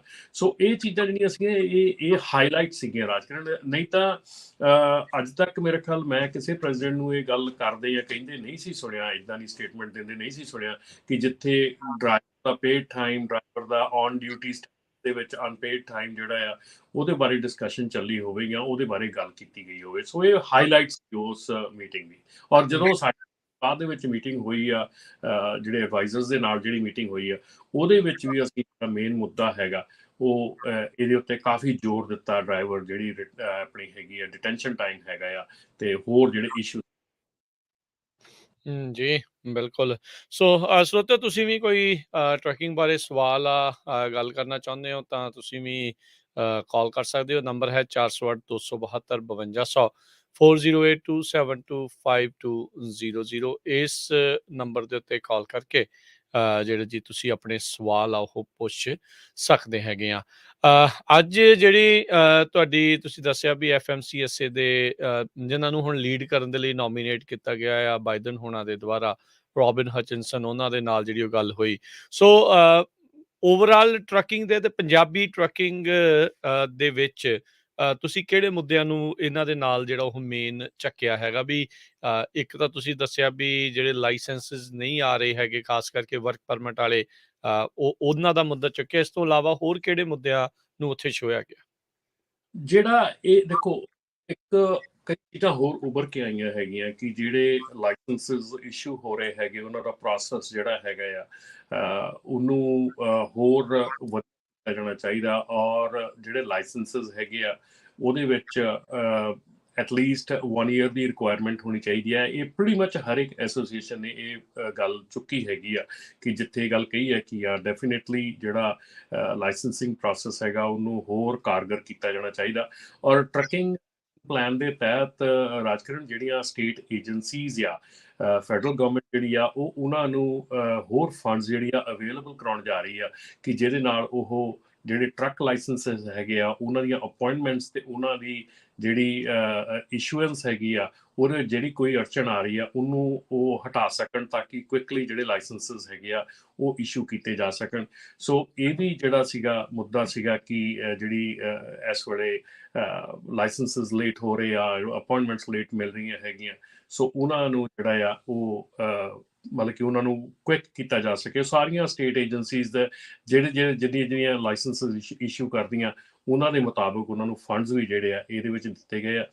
ਬਾਕੀ ਜਿਹੜੀ FMCSA ਦੇ ਐਡਮਿਨਿਸਟ੍ਰੇਟਰ ਨਾਲ ਗੱਲ ਹੋਈ ਹੈਗੀ ਆ ਉਹਦੇ ਵਿੱਚ ਡਿਟੇਲਡ ਅਸੀਂ ਜਿਹੜਾ ਆ ਮੈਂ ਇਹੋ ਹੀ ਜਿਹੜੇ ਇਸ਼ੂਜ਼ ਹੈਗੇ ਆ ਫਿਰ ਦੁਹਰਾਏ ਹੈਗੇ ਆ, ਜਿਹੜੀਆਂ ਕਿ ਪ੍ਰੋਪਰਲੀ ਇਨਫੋਰਸ ਜਿਹੜੀ ਆ ਉਹ ਨਹੀਂ ਹੈਗੀ। ਸੋ ਇਨਫੋਰਸਮੈਂਟ ਦਾ ਮਤਲਬ ਇਹ ਆ ਕਿ ਸਾਨੂੰ ਜਿਹੜੇ ਸਾਡੇ ਟਰੱਕਰ ਹੈਗੇ ਆ, ਡਰਾਈਵਰਸ ਹੈਗੇ ਆ, ਉਹ ਕਨਫਿਊਜ਼ਡ ਰਹਿੰਦੇ ਆ ਕਿ ਕੋਈ ਜਿਹੜੀ ਸਟੇਟ ਹੈਗੀ ਆ ਉਹ ਕਿਸੇ ਢੰਗ ਨਾਲ ਕਾਨੂੰਨ ਨੂੰ ਇੰਟਰਪ੍ਰੀਟ ਕਰਦੀ ਆ, ਕੋਈ ਏਜੰਸੀ ਜਿਹੜੀ ਆ ਉਹ ਕਿਸੇ ਢੰਗ ਨਾਲ ਕਰਦੀ ਆ, ਤੇ ਡਰਾਈਵਰਸ ਆਰ ਕਨਫਿਊਜ਼ ਕਿ ਉਹਨਾਂ ਨੂੰ ਕਿਸ ਢੰਗ ਨਾਲ ਮਤਲਬ ਕਿੱਦਾਂ ਹੋਣਾ ਚਾਹੀਦਾ।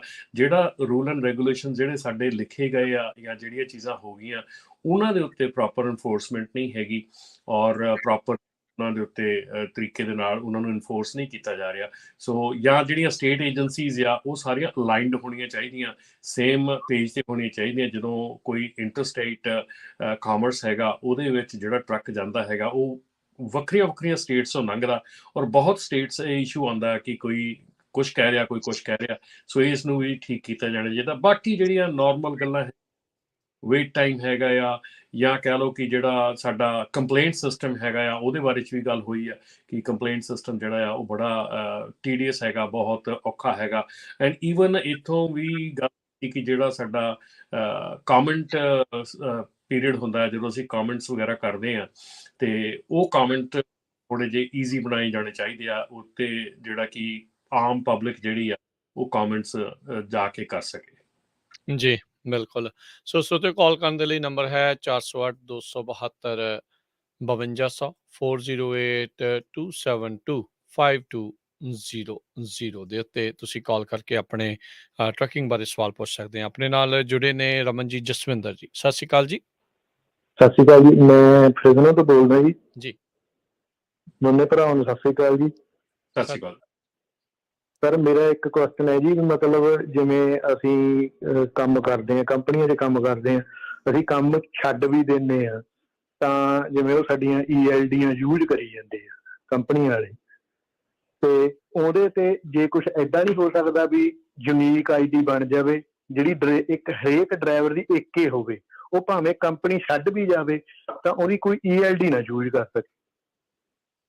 ਜੀ, ਜੀ ਬਿਲਕੁਲ, ਗੁੱਡ ਵਿਚਾਰ ਹੈਗੇ ਆ ਮੈਂ ਨੋਟ ਕਰ ਲੈਂਦਾ ਆ। ਤੇ ਜਿਹੜੀ ਨੈਕਸਟ ਮੀਟਿੰਗ ਹੈਗੀ ਆ, ਇਹਦੇ ਵਿੱਚ ਐਕਚੁਅਲੀ ਇਸ ਮੀਟਿੰਗ ਦੇ ਵਿੱਚ ਵੀ ਗੱਲ ਹੋਈ ਸੀਗੀ, ਜਿੱਥੇ ਕਿ ਮੈਨੂੰ ਇਹ ਜਵਾਬ ਮਿਲਿਆ ਸੀਗਾ ਕਿ ਡਰਾਈਵਰ ਨੂੰ ਜਿਹੜੀ ਆ ELD ਕੰਪਨੀ ਆ ਉਹਨੂੰ ਕਾਲ ਕਰਨੀ ਚਾਹੀਦੀ ਹੈ। ELD ਕੰਪਨੀ ਨੂੰ ਕਾਲ ਕਰਕੇ ਲੀਗਲੀ ਉਹਨਾਂ ਨੂੰ ਕਹਿਣਾ ਚਾਹੀਦਾ ਕਿ ਮੇਰੀ ਜਿਹੜੀ ELD ਦਾ ਮੇਰੀ ID ਹੈਗੀ ਆ ਉਹ ਬੰਦ ਕਰ ਦਿਓ, ਕਿਉਂਕਿ ਮੈਂ ਉਸ ਕੰਪਨੀ 'ਚ ਕੰਮ ਨਹੀਂ ਕਰਦਾ ਹੈਗਾ। ਸੋ ਉਹ ਜਿਹੜੀ ਆ ਤੁਸੀਂ ਉਹਨੂੰ ਲੀਗਲੀ ਈਮੇਲ ਕਰੋ, ਈਮੇਲ ਕਰਕੇ ਆਪਣੀ ਜਿਹੜੀ ID ਹੈਗੀ ਆ ਉਹਨੂੰ ਕਹੋ ਕਿ ਕੈਂਸਲ ਕਰਨ ਨੂੰ ਕਹੋ, ਤਾਂ ਕਿ ਉਹ ਜਿਹੜੀ ID ਆ ਉਹ ਮਿਸਯੂਜ਼ ਨਾ ਹੋ ਸਕੇ। ਜੇ ਸਟਿਲ ਆਪਣੀ ਤੁਹਾਡੀ ELD ਦੀ ID ਬੰਦ ਨਹੀਂ ਕਰਦੀ, ਤੇ ਦੈਨ ਤੁਹਾਡੇ ਕੋਲ ਐਟਲੀਸਟ ਪ੍ਰੂਫ ਹੈਗਾ ਕਿ ਤੁਸੀਂ ਕੰਪਨੀ ਨੂੰ ਕਿਹਾ ਸੀਗਾ। ਕੱਲ ਨੂੰ ਜੇ ਕੰਪਨੀ ਦੂਜੀ ਤੁਹਾਡੀ ID ਸਟਿਲ ਯੂਜ਼ ਕਰਦੀ ਆ, you still Gat the proof. ਠੀਕ ਹੈ ਭਾਜੀ, ਪਰ ਫਿਰ ਵੀ ਜਿਹੜੇ ਆਪਣੇ ਲੋਕ ਇੰਨੇ ਅਸੀਂ ਨਹੀਂ ਹੈ, ਪਰ ਜੇ ਕੁਝ ਏਦਾਂ ਦਾ ਹੋ ਸਕਦਾ ਤਾਂ ਤੁਸੀਂ ਜ਼ਰੂਰ ਇਹ ਵੀ ਮੁੱਦਾ ਉਠਾਓ ਜੀ। ਨਹੀਂ, ਥੈਂਕ ਯੂ ਜੀ, ਬਿਲਕੁਲ। ਸੋ ਰਮਨ ਜੀ, ਇਹਦੇ ਵਿੱਚ ਮੈਂ ਇਹ ਪੁੱਛਣਾ ਚਾਹੁੰਦਾ, ਹੁਣ ਜਿੱਦਾਂ ਕੋਈ ਕੰਪਨੀ ਆ ਜਿਹਦੇ 100 ਟਰੱਕ ਆ, 100 ਡਰਾਈਵਰ ਆ, 150 ਡਰਾਈਵਰ ਆ, ਜਾਂ ਜਿੱਦਾਂ ਵੀ ਆ, ਵੱਧ ਘੱਟ ਜਿੱਦਾਂ ਵੀ ਆ, ਉਹ ਕੰਪਨੀ ELD ਲੈ ਕੇ IDs ਬਣਵਾਉਂਦੀ ਆ, ਜਾਂ ਡਰਾਈਵਰ ਦੇ ਹਿਸਾਬ ਦੇ ਨਾਲ ID ਜਿਹੜੀ ਉਹ ਬਣਦੀ ਹੈ? ਕਿੱਦਾਂ ਚੱਲਦਾ ਇਹ ਕੰਮ ਫਿਰ? ਦੇਖੋ, ਦੋ ਸੈਪਰੇਟ ਸਟੈਪਸ ਹੈਗੇ ਆ। ਜਦੋਂ ਤੁਸੀਂ ਇੱਕ ਤਾਂ ਟਰੱਕ ਦੇ ਨਾਲ ELD ਕਨੈਕਟਡ ਹੈਗੀ ਆ, ਜੀ, ਉਹ ਇੱਕ ਸਰਟਨ ਟਰੱਕ ਦੇ ਨਾਲ ਹੈਗੀ ਆ, ELD ਕਨੈਕਟਡ ਆ। ਉਸ ਤੋਂ ਬਾਅਦ ਜਿਹੜਾ ਉਸ ਉੱਤੇ ਡਰਾਈਵਰ ਤੁਸੀਂ ਜਦੋਂ ਸਿਸਟਮ ਦੇ ਵਿੱਚ ਐਡ ਕਰ ਲੈਂਦੇ ELD ਦੇ ਵਿੱਚ, ਡਰਾਈਵਰਸ ਸਾਰੇ ਇੱਕ ਥਾਂ ਐਡ ਹੋ ਜਾਂਦੇ ਆ। ਉਸ ਤੋਂ ਬਾਅਦ ਉਹਨੂੰ ਟਰੱਕ ਅਸਾਈਨ ਕੀਤਾ ਜਾਂਦਾ ਕਿ ਆਹ ਟਰੱਕ ਦੇ ਉੱਤੇ ਆਹ ਡਰਾਈਵਰ ਹੈਗਾ, ਉਹ ਅਸਾਈਨ ਕੀਤਾ ਜਾਂਦਾ। ਸੋ ਤੁਸੀਂ ਜਿਹੜੇ ਆ ਇਹ ਬਹੁਤ ਕਾਮਨ ਜੀ ਪ੍ਰੈਕਟਿਸ ਹੋ ਗਈ ਹੈ ਰਾਜ। ਮੈਂ ਇਹ ਵੀ ਦੇਖ ਰਿਹਾ ਹੈਗਾ ਕਿ ਕਈ ਲੋਕਾਂ ਨੇ ਆਪਣੀ ਵਾਈਫਸ ਨੂੰ ਲਾਇਸੈਂਸ ਦਵਾਏ ਹੋਏ ਆ, ਲੇਕਿਨ ਵਾਈਫਸ ਚਲਾਉਂਦੀਆਂ ਨਹੀਂ ਨਾਲ, so they are just using their ID। ਜਿਹੜੇ ਆ ਉਹ ਦੂਜਾ ਡਰਾਈਵਰ ਹੈ ਛੱਡ ਕੇ ਚਲਾ ਗਿਆ, ਉਹਦੀ ID ਯਾਦ ਹੁੰਦੀ ਆ ਜਾਂ ਲਿਖੀ ਹੁੰਦੀ ਆ ਕਿਤੇ, ਸੋ ਉਹ ਯੂਜ਼ ਕਰੀ ਇੱਕ ਦੂਜੇ ਦੀ ID। ਸੋ ਇਹ ਜਿਹੜੀਆਂ ਮਸਲਾ ਹੈਗਾ ਨਾ, ਇਹ ਮਸਲਾ ਗੰਭੀਰ ਹੈਗਾ, ਗਲਤ ਹੈਗਾ। ਪਰ ਇਹਦੇ ਵਿੱਚ ਆਬਵੀਅਸਲੀ ਅੱਜ ਜਿਹੜੀ ਆ ਗੱਲ ਹੋਈ ਸੀਗੀ ਅਗੇਨ ਰੋਬਿਨ ਹੋਣਾ ਦੇ ਨਾਲ, ਉਹਦੇ ਵਿੱਚ ਇੱਕ ਇਹ ਵੀ ਚੀਜ਼ ਸੀਗੀ ਕਿ ਜਿਹੜੀਆਂ ਸਾਡੀ ਇੱਕ ਇੱਥੇ ਪ੍ਰੋਸੈਸ ਨਹੀਂ ਰੱਖਿਆ ਗਿਆ ਕੋਈ ELD ਕੰਪਨੀ ਨੂੰ ਜਿਹੜਾ ਆ ਦੇਖਣ ਦਾ ਜਾਂ ਓਵਰਸੀ ਕਰਨ ਦਾ, ਜਿੱਦਾਂ ਕਿ ਕੈਨੇਡਾ ਦੇ ਵਿੱਚ ਥਰਡ ਪਾਰਟੀ ਜਿਹੜੀ ਸਰਟੀਫਾਈਡ ਕਰਦੀ ਆ ELD ਨੂੰ, ਸੋ ਇੱਥੇ ਨਹੀਂ ਕਰਦੀ ਹੈਗੀ। ਸੋ ਇਸ ਕਰਕੇ ਜਿਹੜੀਆਂ ਆਹ ਲੂਪ ਹੋਲਸ ਹੈਗੇ ਆ, ਇਹ ਸਟਿਲ ਜਿਹੜੇ ਆ ਉਹਦੇ ਵਿੱਚ ਚੱਲੀ ਜਾ ਰਹੇ ਹੈਗੇ ਆ। ਸੋ ਇਹਦੇ ਉੱਤੇ ਵੀ ਡੈਫੀਨੇਟਲੀ ਜਿਹੜੀ ਅੱਖ ਹੈਗੀ ਆ, ਪਰ ਲੈਟਸ ਸੀ ਕਿ ਇਹਦੇ ਤੇ ਕਿੰਨਾ ਜਲਦੀ ਤੇ ਕਦੋਂ ਤੱਕ ਕੰਮ ਹੁੰਦਾ। ਜੀ, ਕਿਉਂਕਿ ਜਿਹੜਾ ਕੰਪਨੀ ਵਾਲਾ ਉਹਨੇ ਤੇ ਫਿਰ ਆਪਣੇ ਹਿਸਾਬ ਦੇ ਨਾਲ ID ਜਿਹੜੀ ਜਿੱਧਰ ਮਰਜ਼ੀ ਅਸਾਈਨ ਜਿਹੜੀ ਆ ਉਹ ਕਰ ਸਕਦੇ ਆ। ਸੋ ਡਰਾਈਵਰ ਨੂੰ ਤਾਂ ਪਤਾ ਵੀ ਨਹੀਂ ਹੋਣਾ ਵੀ ਜਿਹੜੀ ਕੰਪਨੀ ਦੀ ਚੱਲ ਰਹੀ ਹੈ ELD ਵੀ ਉਹਦੇ ਨਾਲ ਕੰਟੈਕਟ ਵੀ ਕਿੱਦਾਂ ਕਰਨਾ। ਸੋ ਇਹ ਭਾਈ ਸਾਹਿਬ ਦੀ ਕਿਤੇ ਨਾ ਕਿਤੇ ਤਾਂ ਗੱਲ ਜਿਹੜੀ ਉਹ ਹੈਗੀ ਆ ਵੀ ਇਹ ਗ੍ਰੇ ਏਰੀਏ ਨੂੰ ਹੋਰ ਤਰੀਕੇ ਨਾਲ ਵਰਤਿਆ ਜਾ ਰਿਹਾ। ਓਂਕਾਰ ਸਿੰਘ ਜੀ, ਕਾਲ ਕਰਨ ਦੇ ਲਈ ਸਰੋਤਿਓ ਨੰਬਰ ਹੈ 408 272 5200 4082 725200। ਓਂਕਾਰ ਸਿੰਘ ਜੀ, ਹਾਂਜੀ, ਸਤਿ ਸ਼੍ਰੀ ਅਕਾਲ ਭਾਜੀ। ਸਤਿ ਸ਼੍ਰੀ ਅਕਾਲ ਜੀ। ਮੈਂ ਤਾਂ ਰਮਨ ਭਾਜੀ ਨੂੰ ਸਿਰਫ ਫੋਨ ਕੀਤਾ ਸੀ ਵਧਾਈ ਦੇਣ ਨੂੰ, ਵੀ ਇਹਨਾਂ ਨੇ ਬਹੁਤ ਉੱਚੀ ਜਗ੍ਹਾ ਤੇ ਇਹ ਗਏ ਆ ਸਾਡੇ ਵਾਸਤੇ, ਸਾਰਿਆਂ ਵਾਸਤੇ। ਤਾਂ ਇਹਨਾਂ ਦੇ ਫੇਸਬੁੱਕ ਪੇਜ ਤੇ ਵੀ ਮੈਂ ਦੇਖਿਆ ਵੀ ਪ੍ਰੈਜ਼ੀਡੈਂਟ ਨਾਲ ਇਹਨੇ ਪ੍ਰੈਜ਼ੀਡੈਂਟ ਦੇ ਨਾਲ ਖੜੇ ਫੋਟੋ ਪਾਈ ਹੋਈ ਆ। ਬਹੁਤ ਬਹੁਤ ਵਧਾਈਆਂ ਇਹਨਾਂ ਨੂੰ, ਸਾਡੇ ਮੁੱਦੇ ਲੈ ਕੇ ਏਡੀ ਦੂਰ ਤੱਕ ਪਹੁੰਚੇ ਆ ਤੇ ਭਾਈ ਨੂੰ ਮਤਲਬ ਮੈਂ ਬਹੁਤ ਵਧਾਈਆਂ ਦੇਣਾ ਚਾਹੁੰਦਾ ਜੀ। ਥੈਂਕ ਯੂ ਜੀ, ਥੈਂਕ ਯੂ ਬਹੁਤ ਬਹੁਤ ਤੁਹਾਡਾ ਭਾਜੀ। ਇਹ ਇੱਕ ਮਾਈਲਸਟੋਨ ਹੈਗਾ ਆਪਣੀ ਪੰਜਾਬੀ ਟਰੱਕਿੰਗ ਇੰਡਸਟਰੀ ਦੇ ਵਿੱਚ ਕਿ ਜਿਹਦੇ ਵਿੱਚ ਇਹ ਇੱਕ ਜਿਹੜੀ ਜਗ੍ਹਾ ਦੇ ਪਹੁੰਚ ਕੇ ਆਪਾਂ ਗੱਲ ਕਰ ਸਕੇ ਹਾਂ ਔਰ ਆਪਾਂ ਇੱਕ ਕਨੈਕਸ਼ਨ ਬਣਾ ਸਕੇ ਹਾਂ ਆਪਣੀ ਡਿਪਾਰਟਮੈਂਟਸ ਦੇ ਨਾਲ, ਜਿੱਥੇ ਕਿ ਕੱਲ੍ਹ ਨੂੰ ਜਿੰਨੀਆਂ ਵੀ ਪਾਲਿਸੀਜ਼ ਬਣਨੀਆਂ, ਜਿੰਨੇ ਕਾਨੂੰਨ ਬਣਨੇ ਹੈਗੇ ਆ ਜਾਂ ਕੱਲ੍ਹ ਨੂੰ ਜੋ ਵੀ ਕੁਛ ਹੁੰਦਾ ਹੈਗਾ ਉਹਦੇ ਵਿੱਚ ਆਪਾਂ ਨੂੰ ਡਿਪਾਰਟਮੈਂਟਸ ਵੱਲੋਂ ਇਨਵੋਲਵ ਕੀਤਾ ਜਾਵੇ। ਡਿਪਾਰਟਮੈਂਟ ਵੱਲੋਂ ਜਾਂ ਐਡਮਿਨਿਸਟ੍ਰੇਸ਼ਨ ਵੱਲੋਂ ਆਪਾਂ ਨੂੰ ਐਟਲੀਸਟ ਰੀਚ ਆਊਟ ਕੀਤਾ ਜਾਊਗਾ ਕਿ ਪੁੱਛਿਆ ਜਾਊਗਾ ਕਿ ਆਹ ਚੀਜ਼ ਹੋ ਰਹੀ ਆ, ਆਹ ਹੋਣ ਵਾਲੀ ਆ, ਇੱਦਾਂ ਦਾ ਕਰ ਰਹੇ ਆ, ਤੁਹਾਡਾ ਕੀ ਵਿਚਾਰ ਹੈ ਜਾਂ ਤੁਸੀਂ ਕੀ ਕਹਿ ਸਕਦੇ ਆ, ਕੀ ਕਰ ਸਕਦੇ ਆ, ਤੁਹਾਡੀ ਫੀਡਬੈਕ ਕੀ ਆ, ਤੁਹਾਡੀ ਕਮਿਊਨਿਟੀ ਕੀ ਕਹਿੰਦੀ ਇਹਦੇ ਬਾਰੇ 'ਚ। ਸੋ ਬੈਕਗਰਾਊਂਡ ਦੇ ਵਿੱਚ ਬਹੁਤ ਕੁਛ ਚੱਲਦਾ ਰਹਿੰਦਾ ਹੈਗਾ ਪਿੱਛੇ। ਇਸ ਵੇਲੇ ਜਿਹੜਾ ਬੜਾ ਵਧੀਆ ਇੱਕ ਹੋਰ ਚੀਜ਼ ਚੱਲ ਰਹੀ ਹੈਗੀ ਹੈ ਜਿੱਥੇ ਕਿ ਹੇਅਰ ਡਰੱਗ ਟੈਸਟਿੰਗ ਦਾ ਜਿਹੜਾ ਡਿਪਾਰਟਮੈਂਟ ਆਫ ਲੇਬਰ ਦੇ ਨਾਲ ਕੰਟੀਨਿਊਸਲੀ ਸਾਡਾ ਰਾਬਤਾ ਆ ਕਿ ਜਿਹੜੇ ਸਾਡੇ ਅੰਮ੍ਰਿਤਧਾਰੀ ਸਿੱਖ ਭਰਾ ਹੈਗੇ ਆ ਉਹਨਾਂ ਦੇ ਲਈ ਪ੍ਰੋਵੀਜ਼ਨ ਪਹਿਲਾਂ ਤੋਂ ਹੀ ਕਾਰਵ ਆਊਟ ਕਰ ਦਿੱਤਾ ਜਾਵੇ ਤਾਂ ਕਿ ਲੇਟਰ ਔਨ ਜਾ ਕੇ ਜਦੋਂ ਲਾਅ ਬਣ ਜਾਵੇ ਉਦੋਂ ਸਾਨੂੰ ਤੰਗ ਨਾ ਹੋਣਾ ਪਵੇ, ਔਖੇ ਨਾ ਹੋਣਾ ਪਵੇ। ਇਸ ਕਰਕੇ ਉਹ ਨਾਲ ਦੇ ਨਾਲ ਜਿਹੜਾ ਆ ਉਹਨੂੰ ਪਹਿਲਾਂ ਹੀ ਜਿਹੜਾ ਸੁਲਝਾ ਲਿਆ ਜਾਵੇ। ਸੋ ਇੱਦਾਂ ਆਉਣ ਵਾਲੇ ਜਿਹੜੇ ਟਾਈਮ ਹੈਗੇ, ਆਉਣ ਵਾਲਾ ਜਿਹੜਾ ਸਮਾਂ ਹੈਗਾ ਉਹਦੇ ਵਿੱਚ ਆਪਾਂ ਨੂੰ ਜਿਹੜਾ ਆਊਟਰੀਚ ਹੈਗੀ ਆ ਉਹਨਾਂ ਦੀ ਡਿਪਾਰਟਮੈਂਟਸ ਦੀ ਤੇ ਐਡਮਿਨਿਸਟ੍ਰੇਸ਼ਨ ਦੀ ਉਹ ਖੁੱਲ੍ਹ ਗਈ ਆ ਤੇ ਉਹਦੇ ਨਾਲ ਇਹ ਆ ਕਿ ਆਪਣੀ ਜਿਹੜੀ ਗੱਲਬਾਤ ਆ ਉੱਥੇ ਪਹੁੰਚਦੀ ਕਰਨੀ ਉਹ ਸਾਡਾ ਫਰਜ਼ ਆ ਔਰ ਸਾਡਾ ਕੰਮ ਆ ਔਰ ਉਹ ਆਪਾਂ ਆਪਣੀ ਪੂਰੀ ਤਨਦੇਹੀ ਦੇ ਨਾਲ ਆਪਾਂ ਉਹ ਜਿਹੜਾ ਨਿਭਾਉਂਦੇ ਰਹਾਂਗੇ, ਕਰਦੇ ਰਹਾਂਗੇ। ਜੀ ਜੀ ਬਿਲਕੁਲ। ਸੋ ਬਹੁਤ ਵਧੀਆ। ਸੋ ਆਪਣੇ ਵੱਲੋਂ ਵੀ ਤੁਹਾਨੂੰ ਸਾਰਿਆਂ ਨੂੰ ਅਸੀਂ ਵਧਾਈ ਦਿੰਦੇ ਹਾਂ, ਤੁਹਾਡੀ ਆਰਗੇਨਾਈਜੇਸ਼ਨ ਨੂੰ ਵਧਾਈ ਆ ਵੀ ਤੁਸੀਂ ਉੱਥੇ ਤੱਕ ਪਹੁੰਚੇ। ਨਹੀਂ ਤਾਂ ਆਪਾਂ ਅਕਸਰ ਦੇਖਦੇ ਹਾਂ ਵੀ ਵੱਡੀਆਂ ਕੰਪਨੀਆਂ ਦੇ ਉੱਤੇ ਵੱਡੀਆਂ ਸੰਸਥਾਵਾਂ ਹੀ ਜਿਹੜੀਆਂ ਸਿਰਫ ਉੱਥੇ ਪਹੁੰਚਣ ਤੱਕ ਕਾਮਯਾਬ ਰਹਿੰਦੀਆਂ ਆ। ਪਰ ਆਪਣੀ ਕਿਉਂਕਿ ਹੁਣ ਆਪਣੀ ਇੰਡਸਟਰੀ ਦੇ ਵਿੱਚ ਆਪਣੀ ਪਛਾਣ ਬਹੁਤ ਆ, ਲੋਕ ਜਾਣਦੇ ਨੇ। ਸੋ ਇਸ ਨੂੰ ਕਲੀਨ ਕਰਕੇ ਰੱਖਣਾ ਤੇ ਇਸ ਨੂੰ ਬੈਟਰ ਕਰਨਾ, ਇਹੀ ਜਿਹੜਾ ਤੁਹਾਡੀ ਆਰਗੇਨਾਈਜੇਸ਼ਨ ਦਾ ਫਰਕ ਹੈ, ਐਸੋਸੀਏਸ਼ਨ ਦਾ। ਸੋ ਉਮੀਦ ਕਰਦੇ ਵੀ ਇੱਦਾਂ ਹੀ ਕਰਦੇ ਰਹੀਏ। ਇੱਕ ਸਾਡੇ ਵੀਰ ਨੇ ਆਫ ਏਅਰ ਕਾਲ ਕੀਤੀ, ਕਹਿੰਦੇ ਵੀ ਜਿਹੜੀ ELDਆਂ ਦੀ ਗੱਲ ਚੱਲਦੀ ਸੀ, ਕਹਿੰਦੇ ਵੀ ਹਰ ਇੱਕ ਕੰਪਨੀ ਨੇ ਤਾਂ ਆਪੋ ਆਪਣੀ ELD ਬਣਾ ਲਈ ਆ, ਕਿਉਂਕਿ ਇਹ ਤਾਂ ਸੈਲਫ ਵੀ ਹੱਥ ਚੱਕ ਕੇ ਸਹੁੰ ਚੁੱਕਣ ਵਾਲੀ ਗੱਲ ਆ ਵੀ ਹਾਂ ਜੀ ਤੁਹਾਡੇ ਰੂਲ ਸਾਰੇ ਫੋਲੋ ਕਰਦੀ ਆ। ਉਹਨਾਂ ਨੇ ਕਹਿੰਦੇ ਕਿੱਥੋਂ ਕੱਢਣੀ ਆ ਦੂਜਿਆਂ ਦੀ ID ਜਿਹਦੀ ਇੱਕ ਵਾਰੀ ਐਡ ਜਿਹੜੀ ਉਹ ਹੋ ਗਈ ਆ।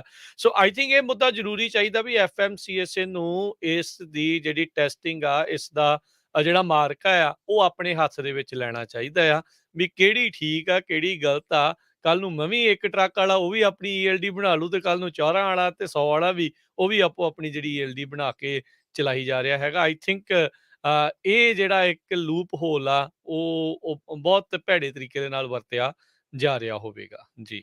ਸੋ ਆਪਣੇ ਅਗਲੇ ਕਾਲਰ ਰਮਨ ਜੀ, ਉਹਨਾਂ ਨਾਲ ਗੱਲ ਕਰਦੇ ਹਾਂ। ਦਵਿੰਦਰ ਜੀ। ਹਾਂਜੀ ਭਾਜੀ, ਇੱਕ ਦਿਨ ਜੀ 9 ਵਜੇ ਤੋਂ ਬਾਅਦ ਪਾਰਕਾਂ ਨਹੀਂ ਮਿਲਦੀਆਂ ਜੀ, ਬਹੁਤ ਔਖੇ ਆ। ਨਾ ਰੈਸਟ ਹੈਗੀ ਤੇ ਏਦਾਂ ਟੇਢੇ ਵੱਡੇ ਟਰੱਕ ਲਾ ਦਿੰਦੇ ਆ, ਬੰਦੇ ਨੂੰ ਜ਼ੋਰ ਪਿਆ ਹੁੰਦਾ, ਨਾ ਟਰੱਕ ਖੜਾ ਕਰ ਸਕਦੇ ਆ ਜੀ। ਦੂਜਾ ਜੀ ਇਹ ਜਦੋਂ ਦੀਆਂ ਲੱਗੀਆਂ ਤਾਂ ਐਕਸੀਡੈਂਟ ਵੱਧ ਗਏ, ਨਾਲੇ ਭਾਜੀ ਤੁਹਾਨੂੰ ਪਤਾ ਕਿੰਨੇ ਡੈਥ ਹੋ ਰਹੀਆਂ। ਮੈਂ ਤਾਂ ਕਹਿੰਦਾ ਜਿਹੜੀਆਂ ਬੰਦ ਹੋਣੀਆਂ ਚਾਹੀਦੀਆਂ ਜੀ, ਪੇਪਰ ਵਰਕ ਵਧੀਆ ਸੀਗਾ। ਧੰਨਵਾਦ ਜੀ।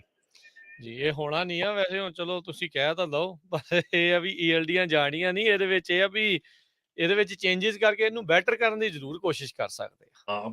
ELD ਤਾਂ ਨਹੀਂ ਹਟਾ ਸਕਦੇ ਹੁਣ, ਪਰ ਪਾਰਕਿੰਗ ਦਾ ਜਿਹੜਾ ਸੀਗਾ ਉਹ ਬਿਲਕੁਲ ਅਸੀਂ 2 ਮੀਟਿੰਗਸ ਜਿਹੜੀਆਂ ਹੋਈਆਂ ਆਪ ਹੀ, ਹੁਣ ਜਿਹੜੀ FMCSA ਨਾਲ ਹੋਈ ਉਹਦੇ ਨਾਲ ਵੀ, ਤੇ ਜਿਹੜੀ ਪ੍ਰੈਜ਼ੀਡੈਂਟ ਬਾਈਡਨ ਦੇ ਜਿਹੜੇ ਐਡਵਾਈਜ਼ਰੀ ਨਾਲ ਹੋਈ ਸੀਗੀ ਉਹਦੇ ਵਿੱਚ ਵੀ ਪਾਰਕਿੰਗ ਦਾ ਮੁੱਦਾ, ਔਰ ਪ੍ਰੈਜ਼ੀਡੈਂਟ ਉੱਥੇ ਵੀ ਜਦੋਂ ਵੀ ਗੱਲ ਹੋਈ ਆ ਪਾਰਕਿੰਗ ਦੇ ਮੁੱਦੇ ਤੇ ਬਿਲਕੁਲ ਗੱਲ ਕੀਤੀ ਹੈਗੀ ਆ।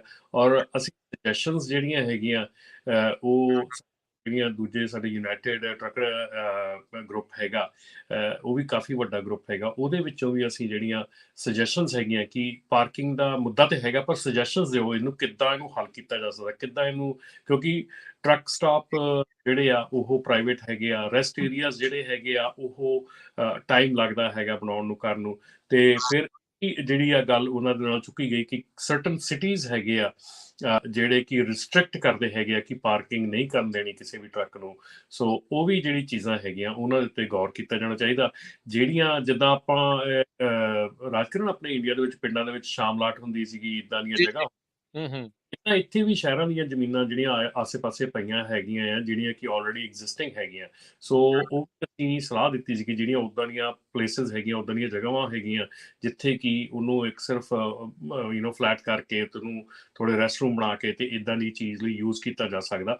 ਸੋ ਜਿਹੜੀ ਆ ਇਹ ਚੀਜ਼ਾਂ ਹੈਗੀਆਂ, ਇਹਨਾਂ ਦੇ ਉੱਤੇ ਧਿਆਨ ਦਿੱਤਾ ਜਾਵੇ। ਸੋ ਪਾਰਕਿੰਗ ਦਾ ਮੁੱਦਾ ਡੈਫੀਨਿਟ, ਔਰ ਜਿਹੜਾ ਖਾਸ ਕਰਕੇ ਰਾਜਕਰਨ ਵੈਸਟ ਕੋਸਟ ਦਾ ਡਰਾਈਵਰ ਹੈਗਾ, ਉਹਨੂੰ ਪਾਰਕਿੰਗ ਦਾ ਇਸ਼ੂ ਹਮੇਸ਼ਾ ਹੀ ਰਹਿੰਦਾ ਹੈਗਾ, ਕਿਉਂਕਿ ਈਸਟ ਕੋਸਟ ਦੇ ਡਰਾਈਵਰ ਨੂੰ 3 ਘੰਟੇ ਬਾਅਦ ਚ ਚੱਲਦਾ ਤੇ 3 ਘੰਟੇ ਬਾਅਦ ਦੇ ਵਿੱਚ ਉਹਨੇ ਖੜਨਾ ਹੈ। ਸੋ ਇਸ ਕਰਕੇ ਉਹਨੂੰ ਪਾਰਕਿੰਗ ਦਾ ਇਸ਼ੂ ਹਮੇਸ਼ਾ ਰਹਿੰਦਾ। ਰੈਸਟ ਏਰੀਆ ਦੀ ਤੁਸੀਂ ਗੱਲ ਕਰ ਰਹੇ ਸੀ ਰਮਨ ਜੀ, ਉਦੋਂ ਬੇਕਰਸਫੀਲਡ ਨਗਰ ਕੀਰਤਨ ਤੇ ਅਸੀਂ ਗਏ ਸੀ ਵੀਕਐਂਡ ਦੇ ਉੱਤੇ। ਥੋੜੇ ਜਿਹੇ ਵਿੱਚ ਰੈਸਟ ਏਰੀਆ ਜਿਨ੍ਹਾਂ ਚੋਂ ਇੱਕ ਬੰਦ ਸੀਗਾ। ਸੋ ਜੀ ਇਹ ਇੱਕ ਬਹੁਤ ਵੱਡਾ ਮੁੱਦਾ ਆ ਵੀ ਜੇ ਰੈਸਟ ਏਰੀਏ ਹੈਗੇ ਆ ਉਹ ਚਾਲੂ ਹੀ ਨਹੀਂ ਨੇ, ਉਹ ਬੰਦ ਨੇ, ਲੋਕੀ ਜਾਣ ਤਾਂ ਫਿਰ ਜਾਣ ਕਿੱਦਣ। ਤੇ ਬਾਕੀ ਫਿਰ ਆਪਾਂ ਨੂੰ ਪਤਾ ਹੀ ਆ ਵੀ ਜਦੋਂ ਕਿਸੇ ਵੀ ਪ੍ਰਾਈਵੇਟ ਕੰਪਨੀ ਨੂੰ ਮੌਕਾ ਮਿਲਣਾ, ਉਹਨਾਂ ਨੇ ਤਾਂ ਪੈਸੇ ਜਿਹੜੇ ਉਹ ਡੈਫੀਨੇਟਲੀ ਉਹ ਲੈਣੇ ਹੀ ਲੈਣੇ ਆ। ਤੇ ਉਹਦੇ ਵਿੱਚ ਵੀ ਪੈਸੇ ਦੇ ਕੇ ਵੀ ਕਈ ਵਾਰੀ ਜਿਹੜੀ ਉਹ ਪਾਰਕਿੰਗ ਮਿਲਣੀ ਆ ਉਹ ਬੜੀ ਔਖੀ ਜਿਹੜੀ ਉਹ ਹੋਈ ਪਈ ਆ। ਸੋ ਇਹ ਬਹੁਤ ਅਹਿਮ ਮੁੱਦਾ ਹੁਣ ਇਨਫਰਾਸਟ੍ਰਕਚਰ ਦੇ ਉੱਤੇ ਇਹ ਕਹਿੰਦੇ ਆ ਵੀ ਅਸੀਂ ਇਲੈਕਟ੍ਰਿਕ ਚਾਰਜਿੰਗ ਦੇ ਲਈ ਇਨਫਰਾਸਟ੍ਰਕਚਰ ਦੇ ਉੱਤੇ ਬਿਲੀਅਨਸ ਆਫ ਡਾਲਰ ਖਰਚਣਾ ਆ। ਤੇ ਆਈ ਥਿੰਕ ਜਿਹਦੀ ਆਲਰੇਡੀ ਬੈਕਬੋਨ ਚੱਲ ਰਹੀ ਆ ਅਮਰੀਕਾ ਦੀ, ਉਸ ਦੇ ਉੱਤੇ ਵੀ ਇਹਨਾਂ ਨੂੰ ਹੋਰ ਜਿਹੜਾ ਖਰਚਾ ਕਰਨ ਦੀ ਜ਼ਰੂਰਤ, ਉਹਨੂੰ ਬਿਹਤਰ ਬਣਾਉਣ ਦੀ ਕੋਸ਼ਿਸ਼ ਕਰਨੀ ਚਾਹੀਦੀ ਹੈਗੀ ਆ। ਰਾਜਾ ਜੀ ਆਪਣੇ ਨਾਲ ਜੁੜੇ ਨੇ ਅਗਲੇ ਕਾਲ। ਸਤਿ ਸ਼੍ਰੀ ਅਕਾਲ ਜੀ। ਉਹਨਾਂ ਵੀਰਾਂ ਨੂੰ ਸਤਿ ਸ੍ਰੀ ਅਕਾਲ ਜੀ। ਸਤਿ ਸ਼੍ਰੀ ਅਕਾਲ ਜੀ। ਹਾਂਜੀ, ਮੈਂ ਆਪਣਾ ਤੁਸੀਂ ਜਿੰਨਾ ਅੱਛਾ ਰੇਡੀਓ ਤੇ ਦੇਖ ਲਓ ਨੌਲੇਜ, ਮੈਂ ਦੇਖਿਆ ਵੀ ਆਪਣੇ ਜਿਵੇਂ ਇੰਡੀਆ ਵਾਲੇ ਨਹੀਂ ਇਲੈਕਸ਼ਨ ਮੌਕੇ ਵੀ ਗਲੀਆਂ ਨਾਲੀਆਂ ਤੋਂ ਬਾਹਰ ਨਹੀਂ ਨਿਕਲ ਰਹੇ, ਅਸੀਂ ਵੀ ਹਜੇ ਉਹੀ ਟੌਪਕਾਂ ਦੇ ਤੁਰੇ ਫਿਰਦੇ ਆ। ਤੇ ਹੁਣ ਤੁਸੀਂ ਇਹ ਦੇਖ ਲਓ ਵੀ ਰੇਡੀਓ ਤੇ ਕਾਲ ਕਰ ਲੈਂਦੇ ਆ ਸਾਰੇ ਜਾਣੇ ਵੀ ਮੈਂਬਰਸ਼ਿਪ, ਤੁਸੀਂ ਯਕੀਨ ਮੰਨਿਓ ਨੈਟਫਲਿਕਸ ਜਾਂ ਹੋਰ ਕਿਤੇ $10-15 ਦੇ ਦੇਣਗੇ ਮੈਂਬਰਸ਼ਿਪ ਜੁਆਇਨ ਕਰਨ ਨੂੰ। ਕੋਈ ਵੀ ਬਹੁਤ ਜਣਿਆਂ ਨੂੰ ਕਈ ਦਾ ਪਤਾ ਨਹੀਂ ਕਾਲ ਕਰ ਦਿੰਦੇ ਆ। ਇਹ ਪੰਜਾਬੀ ਬਹੁਤ ਮਾੜੀ ਗੱਲ ਆ, ਬਹੁਤ ਆਪਾਂ ਪਿੱਛੇ ਆ। ਮੈਨੂੰ ਏਦਾਂ ਹੁੰਦਾ ਕਿ ਜਿਹੜਾ ਵੀ ਰੇਡੀਓ ਤੇ ਕਾਲ ਹੀ ਉਹ ਬੰਦਾ ਕਰੇ, ਪਹਿਲਾਂ ਤਾਂ ਮੈਂਬਰਸ਼ਿਪ ਨੂੰ ਪੁੱਛਿਆ ਜਾਵੇ ਵੀ ਜਿਹੜੀ ਹੈਗੀ ਆ ਜਾਂ ਨਹੀਂ, ਉਹੀ ਕਾਲ ਕਰ ਸਕੇ। ਤੇ ਭਾਈ ਬਹੁਤ ਹੋਰ ਥਾਂ ਤੇ ਅਸੀਂ ਫਜ਼ੂਲ ਖਰਚੇ ਕਰੀ ਜਾ ਰਹੇ ਆ। ਜਿੰਨੇ ਅਸੀਂ ਮੈਂਬਰ ਵਧਾਂਗੇ ਸਾਡੀ ਉਨੇ ਅਸੀਂ ਆਪਦੇ ਪੁਆਇੰਟ ਰੱਖ ਸਕਦੇ ਹਾਂ ਸੋਲਿਡ ਵੇ ਨਾਲ ਜੀ। ਇਹ ਬਹੁਤ ਪਿੱਛੇ ਆ, ਮੈਨੂੰ ਬਹੁਤ ਜਾਣੀ ਉਹੀ ਸ਼ਰਮ ਵਾਲੀ ਗੱਲ ਹੁੰਦੀ ਆ ਵੀ ਮੈਂ ਪਲੀਜ਼ ਰਿਕੁਐਸਟ ਕਰਦਾ ਵੀ ਤੁਸੀਂ ਜੁਆਇਨ ਕਰੋ ਜ਼ਰੂਰ ਜੀ। ਇਹ ਮੈਂ ਰਿਕੁਐਸਟ ਕਰਨੀ। ਥੈਂਕ ਯੂ ਰਾਜਾ ਜੀ, ਬੜੀ ਮਿਹਰਬਾਨੀ। ਸੋ ਆਪਾਂ ਚਲੋ ਇਹ ਕੰਮ ਤਾਂ ਇਹ ਵਾਲੀ ਫਿਲਟਰ ਤਾਂ ਨਹੀਂ ਅਸੀਂ ਜਿਹੜਾ ਉਹ ਲਾਉਂਦੇ। ਤੁਹਾਡਾ ਸਾਰਿਆਂ ਦਾ ਸਾਂਝਾ ਰੇਡੀਓ, ਜਿਹੜਾ ਮਰਜ਼ੀ ਆ ਕੇ ਆਪਣੇ ਵਿਚਾਰ ਦੇ ਸਕਦਾ ਆ। ਬਾਕੀ ਮੈਂਬਰਸ਼ਿਪ ਜ਼ਰੂਰ ਜਿਹੜੀ ਹੋਣੀ ਚਾਹੀਦੀ। ਜਿੰਨਾ ਦੇਖੋ ਇਕੱਠੇ ਰਹੋਗੇ, ਜਿੰਨੇ ਜ਼ਿਆਦਾ ਇੱਕ ਬੁਲੰਦ ਆਵਾਜ਼ ਜਿਹੜੀ ਉਹ ਬਣਦੀ ਆ, ਔਲਡਾ ਵਾਲੇ ਅਗਲੇ ਐਵੇਂ ਥੋੜ੍ਹੀ ਐਡੇ ਲਾ ਸੂਟ ਕਰਨ ਦੇ ਵਿੱਚ ਕਾਮਯਾਬ ਰਹਿੰਦੇ ਆ। ਕੋਈ ਨਾ ਕੋਈ ਗੱਲਾਂ ਜਿਹੜੀਆਂ ਉਹ ਕਰਨ 'ਚ ਕਾਮਯਾਬ ਰਹਿੰਦੇ, ਕਿਉਂਕਿ ਉਹਨਾਂ ਦੇ ਲੱਖਾਂ ਦੀ ਤਾਦਾਦ ਦੇ ਵਿੱਚ ਜਿਹੜੇ ਉਹ ਮੈਂਬਰ ਰਹਿੰਦੇ ਆ। ਜੇ ਆਪਣੇ ਵੀ ਹੋਣਗੇ ਤਾਂ ਉਹ ਆਪਣੇ ਵਾਲਿਆਂ ਦੇ ਲਈ ਚੰਗਾ ਆ। ਬੜੀਆਂ ਮੁਸ਼ਕਿਲਾਂ ਨੇ ਦਰਪੇਸ਼ ਨੇ, ਬਾਕੀਆਂ ਦੇ ਨਾਲ ਵੀ ਮੈਚ ਖਾਂਦੀਆਂ ਨੇ, ਪਰ ਕਈ ਜਿਹੜੀਆਂ ਉਹ ਆਪਣੀਆਂ ਜਿਹੜੀਆਂ ਉਹ ਸਪੈਸੀਫਿਕ ਹੁੰਦੀਆਂ ਨੇ, ਜਿੱਦਾਂ ਰਿਲੀਜੀਅਸ ਐਗਜ਼ੈਂਪਸ਼ਨ ਕੋਈ ਹੋਵੇ ਜਾਂ ਇੱਦਾਂ ਦੀਆਂ ਚੀਜ਼ਾਂ, ਉਹ ਫਿਰ ਡਿਫਰੈਂਟ ਹਿਸਾਬ ਦੇ ਨਾਲ ਜਿਹੜੀ ਉਹ ਚੱਲਦੀਆਂ ਨੇ। ਤੇ ਆਪਾਂ ਬਾਕੀ gonapta.org ਦੇ ਉੱਤੇ ਜਾ ਕੇ ਮੈਂਬਰ ਬਣ ਸਕਦੇ। ਡਰਾਈਵਰ ਦੀ ਤੇ ਬਿਲਕੁਲ ਫ੍ਰੀ ਹੈ ਜੀ। ਰਮਨ ਜੀ ਹੈਲੋ ਜੀ। ਜੀ ਸੋ ਬਾਕੀ ਜਿਹੜੀ ਆ ਮੈਂਬਰਸ਼ਿਪ ਬਿਲਕੁਲ ਡਰਾਈਵਰ ਦੀ ਫ੍ਰੀ ਹੈਗੀ ਆ। ਤੇ ਉਹਦੇ ਨਾਲ ਦੇ ਨਾਲ ਓਨਰ ਆਪਰੇਟਰ ਦੀ ਮੈਂਬਰਸ਼ਿਪ ਸਿਰਫ $10 ਮਹੀਨੇ ਦੀ ਹੈਗੀ, $120 ਸਾਲ ਦੇ ਹੈਗੇ ਆ। ਪਰ ਜੇ ਤੁਸੀਂ ਮੈਂਬਰਸ਼ਿਪ ਲੈਂਦੇ ਆ, ਉਹਦੇ ਨਾਲ ਤੁਹਾਨੂੰ ਫਿਊਲ ਕਾਰਡ, ਟਾਇਰ ਡਿਸਕਾਊਂਟ, ਹੋਰ ਸਾਰਾ ਕੁਝ ਜੇ ਤੁਸੀਂ ਨਾਪਟਾ ਦਾ ਯੂਜ਼ ਕਰਦੇ ਆ ਤੇ ਤੁਹਾਨੂੰ ਉਹਦੇ ਵਿੱਚ ਮੰਥਲੀ $700-800 ਤੋਂ ਲੈ ਕੇ $1000 ਤੱਕ ਦਾ ਜਿਹੜਾ ਬੈਨੀਫਿਟ ਰਹਿੰਦਾ ਆ, ਉਹ ਜ਼ਰੂਰ ਲਿਆ ਕਰੋ। ਕਈ ਵਾਰੀ ਮੈਨੂੰ ਮੇਰੇ ਭਰਾ ਵੀ ਕਾਲ ਕਰ ਦਿੰਦੇ ਕਿ ਆਪਾਂ ਮੈਂਬਰਸ਼ਿਪ ਲਈ ਆ ਪਰ ਆਪਾਂ ਬੈਨੀਫਿਟ ਕੋਈ ਨਹੀਂ ਲਿਆ। ਪਰ ਜੇ ਮੈਂਬਰਸ਼ਿਪ ਲਈ ਆ, ਬੈਨੀਫਿਟ ਵੀ ਲਓ, ਕਿਉਂਕਿ ਬੈਨੀਫਿਟ ਲੈਣੇ ਜ਼ਰੂਰੀ ਹੁੰਦੇ ਆ। ਕਿਉਂਕਿ ਬੈਨੀਫਿਟ ਸਿਰਫ ਤੁਹਾਡਾ ਇਹ ਸੋਚ ਨੂੰ ਨਹੀਂ, ਸਿਰਫ ਬੈਨੀਫਿਟ ਇਸ ਕਰਕੇ ਵੀ ਆ ਕਿ ਜਦੋਂ ਤੁਸੀਂ ਬੈਨੀਫਿਟ ਲੈਂਦੇ ਆ ਤੇ ਉਹ ਆਪਣੀ ਵੋਲਿਊਮ ਜਿਹੜੀ ਉਹ ਵੱਧਦੀ ਆ ਤੇ ਆਪਣਾ ਜਿਹੜਾ ਆ ਸਾਰਾ ਕਿਰਦਾਰ ਜਿਹੜਾ ਸਾਰੀ ਚੀਜ਼ ਜਿਹੜੀ ਆ ਉਹ ਐਕਸਪੈਂਡ ਹੁੰਦੀ ਆ। ਅਸੀਂ ਗਾਂਹ ਦੇ ਗਾਂਹ ਵੱਧ ਜਿਹੜੇ ਡਿਸਕਾਊਂਟਸ ਹੈਗੇ ਆ ਉਹ ਨੈਗੋਸ਼ੀਏਟ ਕਰ ਸਕਦੇ ਹੈਗੇ ਆ, ਵੱਧ ਜਿਹੜਾ ਅਸੀਂ ਜਾ ਕੇ ਜਿਹੜਾ ਵੈਂਡਰ ਕੋਲੋਂ ਲੈ ਸਕਦੇ ਹੈਗੇ ਆ। ਤੇ ਪਲੱਸ ਇਹ ਡੈਫੀਨੇਟਲੀ ਭਾਜੀ ਉਹਨਾਂ ਜਿਹੜੀ ਗੱਲ ਕਹੀ ਆ ਕਿ ਮੈਂਬਰਸ਼ਿਪ ਵਧਾਉਣ ਦੀ ਆਪਾਂ ਨੂੰ ਬਹੁਤ ਜ਼ਿਆਦਾ ਲੋੜ ਹੈਗੀ ਹੈ ਇਸ ਵੇਲੇ, ਕਿਉਂਕਿ ਜੇ ਨੰਬਰਸ ਨਹੀਂ ਹੈਗੇ ਤੇ ਉੱਥੇ ਅਸੀਂ ਇੱਕ ਹੱਦ ਤੱਕ ਜਾ ਕੇ ਗੱਲ ਕਰ ਸਕਦੇ ਹਾਂ, ਪਰ ਜੇ ਨੰਬਰ ਸਾਡੇ ਜਿੰਨੇ ਹਿਸਾਬ ਦੇ ਨਾਲ ਸਾਡੀ ਕਮਿਊਨਿਟੀ ਟਰੱਕਿੰਗ 'ਚ ਹੈਗੀ ਹੈ ਨਾ, ਜੇ ਸਾਡੀ ਮੈਂਬਰਸ਼ਿਪ ਉਸ ਹਿਸਾਬ ਦੇ ਨਾਲ ਵਧੇ ਤੇ ਤੁਸੀਂ ਇਮੇਜਿਨ ਕਰੋ ਕਿ ਫਿਰ ਆਪਾਂ ਕਿੱਥੋਂ ਤੱਕ ਕਰ ਸਕਦੇ ਤੇ ਕੀ ਕਰ ਸਕਦੇ ਹਾਂ। ਜੀ ਲਵਲੀ, ਸਤਿ ਸ਼੍ਰੀ ਅਕਾਲ। ਹਾਂਜੀ, ਦੋਵਾਂ ਭਰਾਵਾਂ ਨੂੰ ਵਾਹਿਗੁਰੂ ਜੀ ਕਾ ਖਾਲਸਾ ਤੇ ਵਾਹਿਗੁਰੂ ਜੀ ਕੀ ਫਤਿਹ।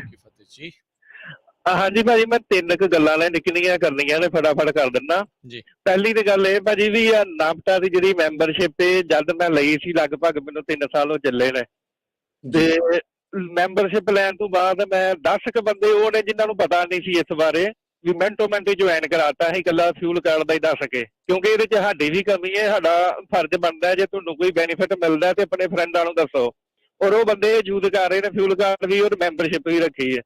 ਦੂਜੀ ਗੱਲ ਮੈਂ ਕਰਨਾ ਚਾਹੁੰਦਾ ਸੀ, ਰੈਸਟ ਏਰੀਆ ਜਿਹੜਾ ਆਪਣਾ ਕਲੇਰੀ ਬੰਦ ਪਿਆ, ਇਹਦੇ 'ਚ ਭਾਜੀ ਇੱਕ ਸਾਈਨ ਲੱਗਾ ਆ ਵੀ ਨੋ ਓਵਰਨਾਈਟ ਪਾਰਕਿੰਗ। ਤੇ ਤੀਸਰਾ ਮੈਂ ਗੱਲ ਕਹਿਣਾ ਚਾਹੁੰਦਾ ਸੀ, 2 ਕੁ ਹਫ਼ਤੇ ਪਹਿਲਾਂ ਇੱਕ ਵੀਰ ਨੇ ਕਿਹਾ ਸੀ ਵੀ ਮੈਂ ਅਰਲੀ ਲੋਡ ਲਾਇਆ ਤੇ ਮੇਰਾ 500 ਰੁਪਇਆ ਕੱਟਿਆ, ਪੰਜਾਬੀ ਬੰਦੇ ਕੋਈ ਰਸੀਦ ਨਹੀਂ ਦੇ ਰਹੇ। ਉਹ ਭਾਜੀ ਉਹਨਾਂ ਦਾ ਕੋਈ ਦੋਸ਼ ਨਹੀਂ, ਆਪਾਂ ਵੀ ਆਪ ਲੋਡ ਚੱਕਣੇ ਆ। ਕਿਸੇ ਵੀ ਜਗ੍ਹਾ ਵਾਲਮਾਰਟ ਦਾ ਜੇ ਤੁਸੀਂ ਅਰਲੀ ਲੋਡ ਬਿਨਾਂ ਬ੍ਰੋਕਰ ਨੂੰ ਦੱਸੇ ਤੋਂ ਲਾਉਂਦੇ ਹੋ, ਤੁਹਾਨੂੰ $500 ਦੀ ਪਲੰਟੀ ਲੱਗਦੀ ਹੈ। ਉਹ ਬ੍ਰੋਕਰ ਤੁਹਾਡਾ ਕੱਟ ਲੈਂਦਾ ਹੈ, ਔਰ ਜ਼ਿਆਦਾ ਬ੍ਰੋਕਰ ਨੇ ਤੁਹਾਨੂੰ ਪਹਿਲਾਂ ਹੀ ਦੱਸ ਦਿੰਦੇ ਨੇ ਵੀ ਇਹ ਵਾਲਮਾਰਟ ਦਾ ਲੋਡ ਹੈ, ਤੁਸੀਂ ਅਰਲੀ ਨਹੀਂ ਉਤਾਰ ਸਕਦੇ। ਜੇ ਬ੍ਰੋਕਰ ਤੋਂ ਬਿਨਾਂ ਪੁੱਛੇ ਤੁਸੀਂ ਉਤਾਰੋਗੇ ਤਾਂ ਤੁਹਾਡਾ $500 ਉਹ ਕੱਟਣਗੇ ਹੀ ਕੱਟਣਗੇ। ਬਸ ਇੰਨਾ ਕੀ ਕਹਿਣਾ ਚਾਹੁੰਦਾ ਸੀ। ਵਾਹਿਗੁਰੂ ਜੀ ਕਾ ਖਾਲਸਾ ਤੇ ਵਾਹਿਗੁਰੂ ਜੀ ਕੀ ਫਤਿਹ। ਵਾਹਿਗੁਰੂ ਜੀ ਕੀ ਫਤਿਹ ਜੀ। ਡੈਫੀਨਿਟਲੀ ਜੀ, ਜਿਹੜੇ ਦੇਖੋ ਅਪਾਇੰਟਮੈਂਟ ਕਿਸੇ ਰੀਜ਼ਨ ਕਰਕੇ ਬਣੀ ਆ, ਆਪਾਂ ਇਹ ਸੋਚਦੇ ਹਾਂ ਕਿ ਆਪਾਂ ਸ਼ਾਇਦ ਪਹਿਲਾਂ ਲਾਤਾ, ਲੇਕਿਨ ਉੱਥੇ ਜਿਹੜਾ ਵੇਅਰ ਹਾਊਸ ਹੈਗਾ ਉਹਨੇ ਲੇਬਰ ਸਕੈਜੂਲ ਕੀਤੀ ਹੁੰਦੀ ਆ, ਉਹਨੇ ਆਪਣਾ ਵੇਅਰ ਹਾਊਸ ਦੇਖਣਾ, ਜਗ੍ਹਾ ਹੈਗੀ ਨਹੀਂ ਹੈਗੀ, ਕਿੱਥੇ ਕੀ ਸਮਾਨ ਪਿਆ ਕਿ, ਕਿਉਂਕਿ ਜੇ ਤੁਸੀਂ ਇਹਨਾਂ ਵੇਅਰ ਹਾਊਸ ਦੇ ਵਿੱਚ, ਹੁਣ ਮੈਨੂੰ ਕਿਤੇ ਕਿਤੇ ਥੋੜਾ ਮੌਕਾ ਮਿਲਦਾ ਪਰ ਮਿਲਿਆ ਹੈਗਾ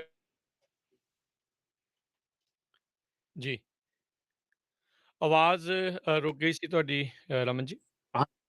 ਕਿ ਜਿੱਥੇ ਵੇਅਰ ਹਾਊਸ ਜਾ ਕੇ ਦੇਖਣ ਦਾ ਮੌਕਾ ਮਿਲਿਆ, ਉੱਥੇ ਪਿੱਛੇ ਬਹੁਤ ਜ਼ਿਆਦਾ ਡੀਟੇਲ ਦੇ ਵਿੱਚ ਕੰਮ ਕਰਨਾ ਪੈਂਦਾ ਆ, ਔਰ ਕਿਤੇ ਕਿਤੇ ਤੁਹਾਡਾ ਜਿਹੜਾ ਜਿੰਨਾ ਤੁਹਾਡਾ ਸਕੈਜੂਲ ਦੇ ਨਾਲ ਤੁਹਾਡੀ ਡਿਲੀਵਰੀਜ਼ ਹੁੰਦੀਆਂ, ਉਹਨਾਂ ਦੀ ਜਗ੍ਹਾ ਬਣਾਉਣੀ, ਕਿਉਂਕਿ ਉਹ ਜਿਹੜਾ ਸਮਾਨ ਤੁਸੀਂ ਉੱਥੇ ਉਤਾਰ ਰਹੇ ਆ, ਉਹ ਦੂਜੇ ਬੰਨੇ ਕਿਸੇ ਹੋਰ ਟਰੱਕ 'ਤੇ ਲੱਦਿਆ ਜਾ ਰਿਹਾ।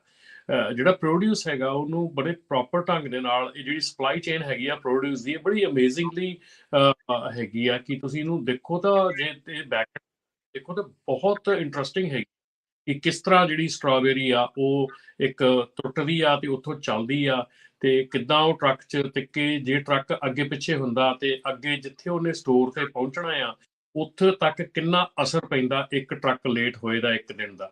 ਸੋ ਇਹ ਚੀਜ਼ਾਂ ਜੇ ਤੁਸੀਂ ਰਿਐਲਿਟੀ ਦੇ ਵਿੱਚ ਪਿੱਛੇ ਜਾ ਕੇ ਦੇਖੋ ਤੇ ਇਹਦੇ ਵਿੱਚ ਬਹੁਤ ਜ਼ਿਆਦਾ ਮੇਕ ਸੈਂਸ ਕਰਦਾ ਜਦੋਂ ਇਦਾਂ ਦਾ ਕੋਈ ਇਸ਼ੂ ਖੜਾ ਹੁੰਦਾ। ਜੀ ਅਗਲੇ ਕਾਲਰ ਨੇ ਹਰਦੀਪ। ਹਾਂਜੀ, ਸਤਿ ਸ਼੍ਰੀ ਅਕਾਲ ਜੀ। ਸਤਿ ਸ਼੍ਰੀ ਅਕਾਲ ਜੀ। ਹਾਂਜੀ, ਮੇਰਾ ਇਹ ਸਵਾਲ ਸੀਗਾ ਵੀ ਜਿੱਦਾਂ ਹੁਣ ਕੋਈ ਫਰੈਸ਼ ਲਾਇਸੈਂਸ ਲੈਂਦੇ, ਪਹਿਲੇ ਜਿਹੜੇ ਉਹ ਇਕੱਲੇ ਆ ਜਾਂਦੇ, ਉਹ ਆਪਣੀ ਜਾਨ ਨੂੰ ਵੀ ਕਿੰਨਾ ਰਿਸਕ 'ਚ ਪਾਉਂਦੇ ਤੇ ਦੂਜੇ ਬੰਦਿਆਂ ਦੀ ਵੀ।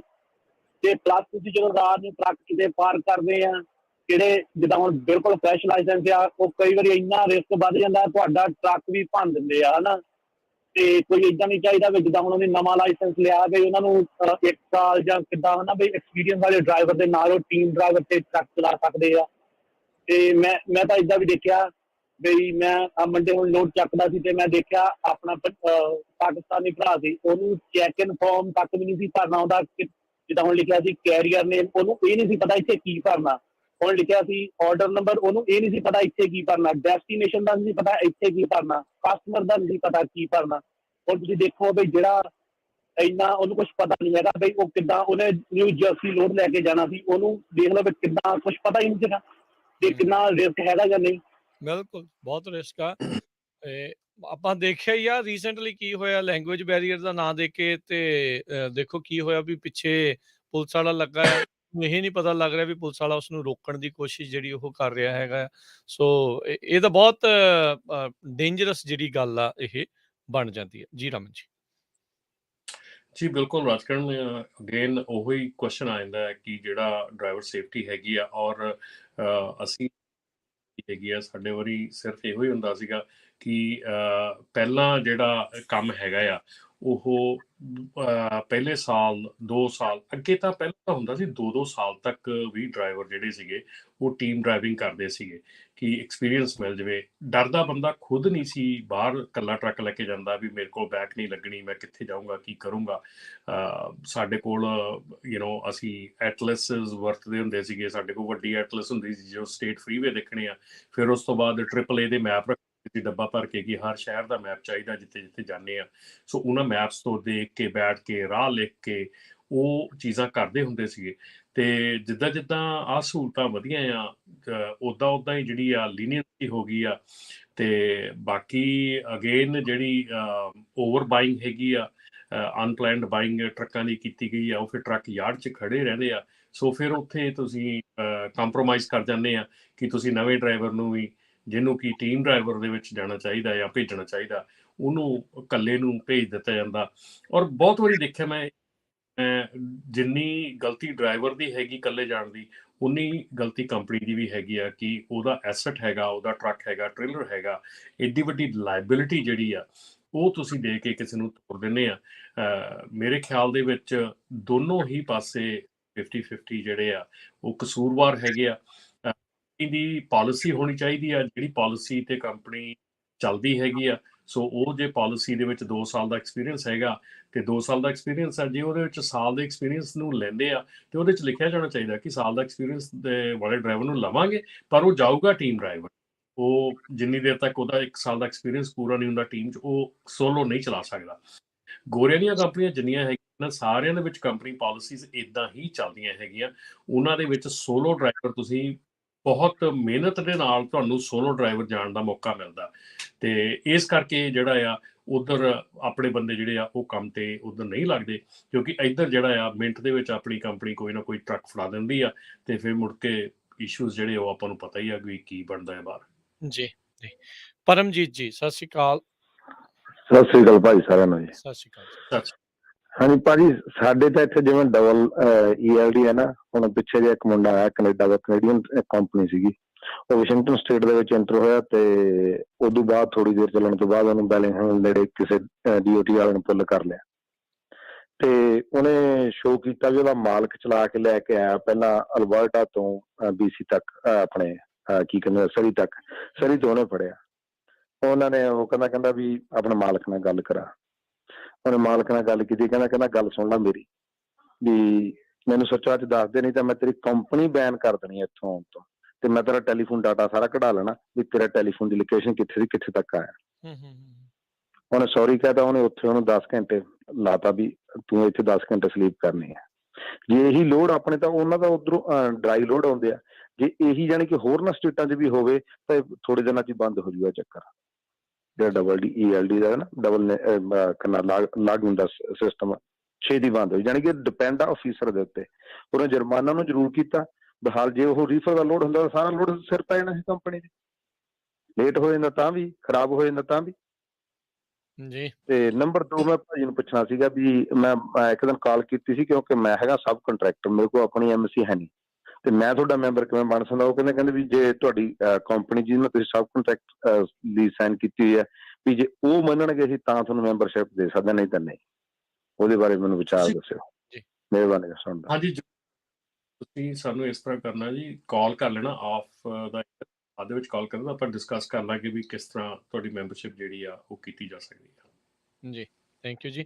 ਇਹਨਾਂ ਨੂੰ ਤੁਸੀਂ ਬਾਕੀ ਹੈਗੀਆਂ ਵਾਸ਼ਿੰਗਟਨ ਤੇ ਓਰੇਗਨ, ਇਹ ਪਹਿਲਾਂ ਹੀ ਬਹੁਤ ਸਖਤ ਸੀਗੀਆਂ ਸਟੇਟਾਂ।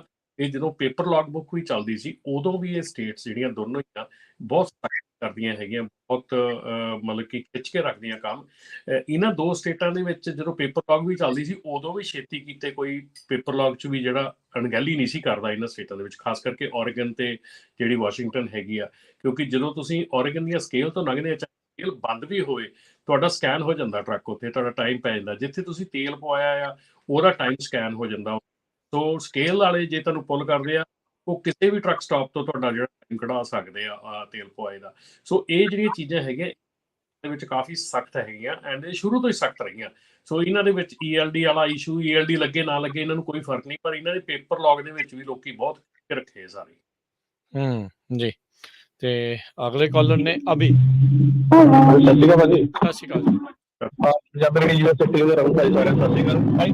ਬਹੁਤ ਥੈਂਕ ਯੂ ਤੁਸੀਂ ਸਾਡੇ ਬਹੁਤ ਜਦੋਜਹਿਦ ਕਰ ਰਹੇ ਹੈਗੇ ਆ।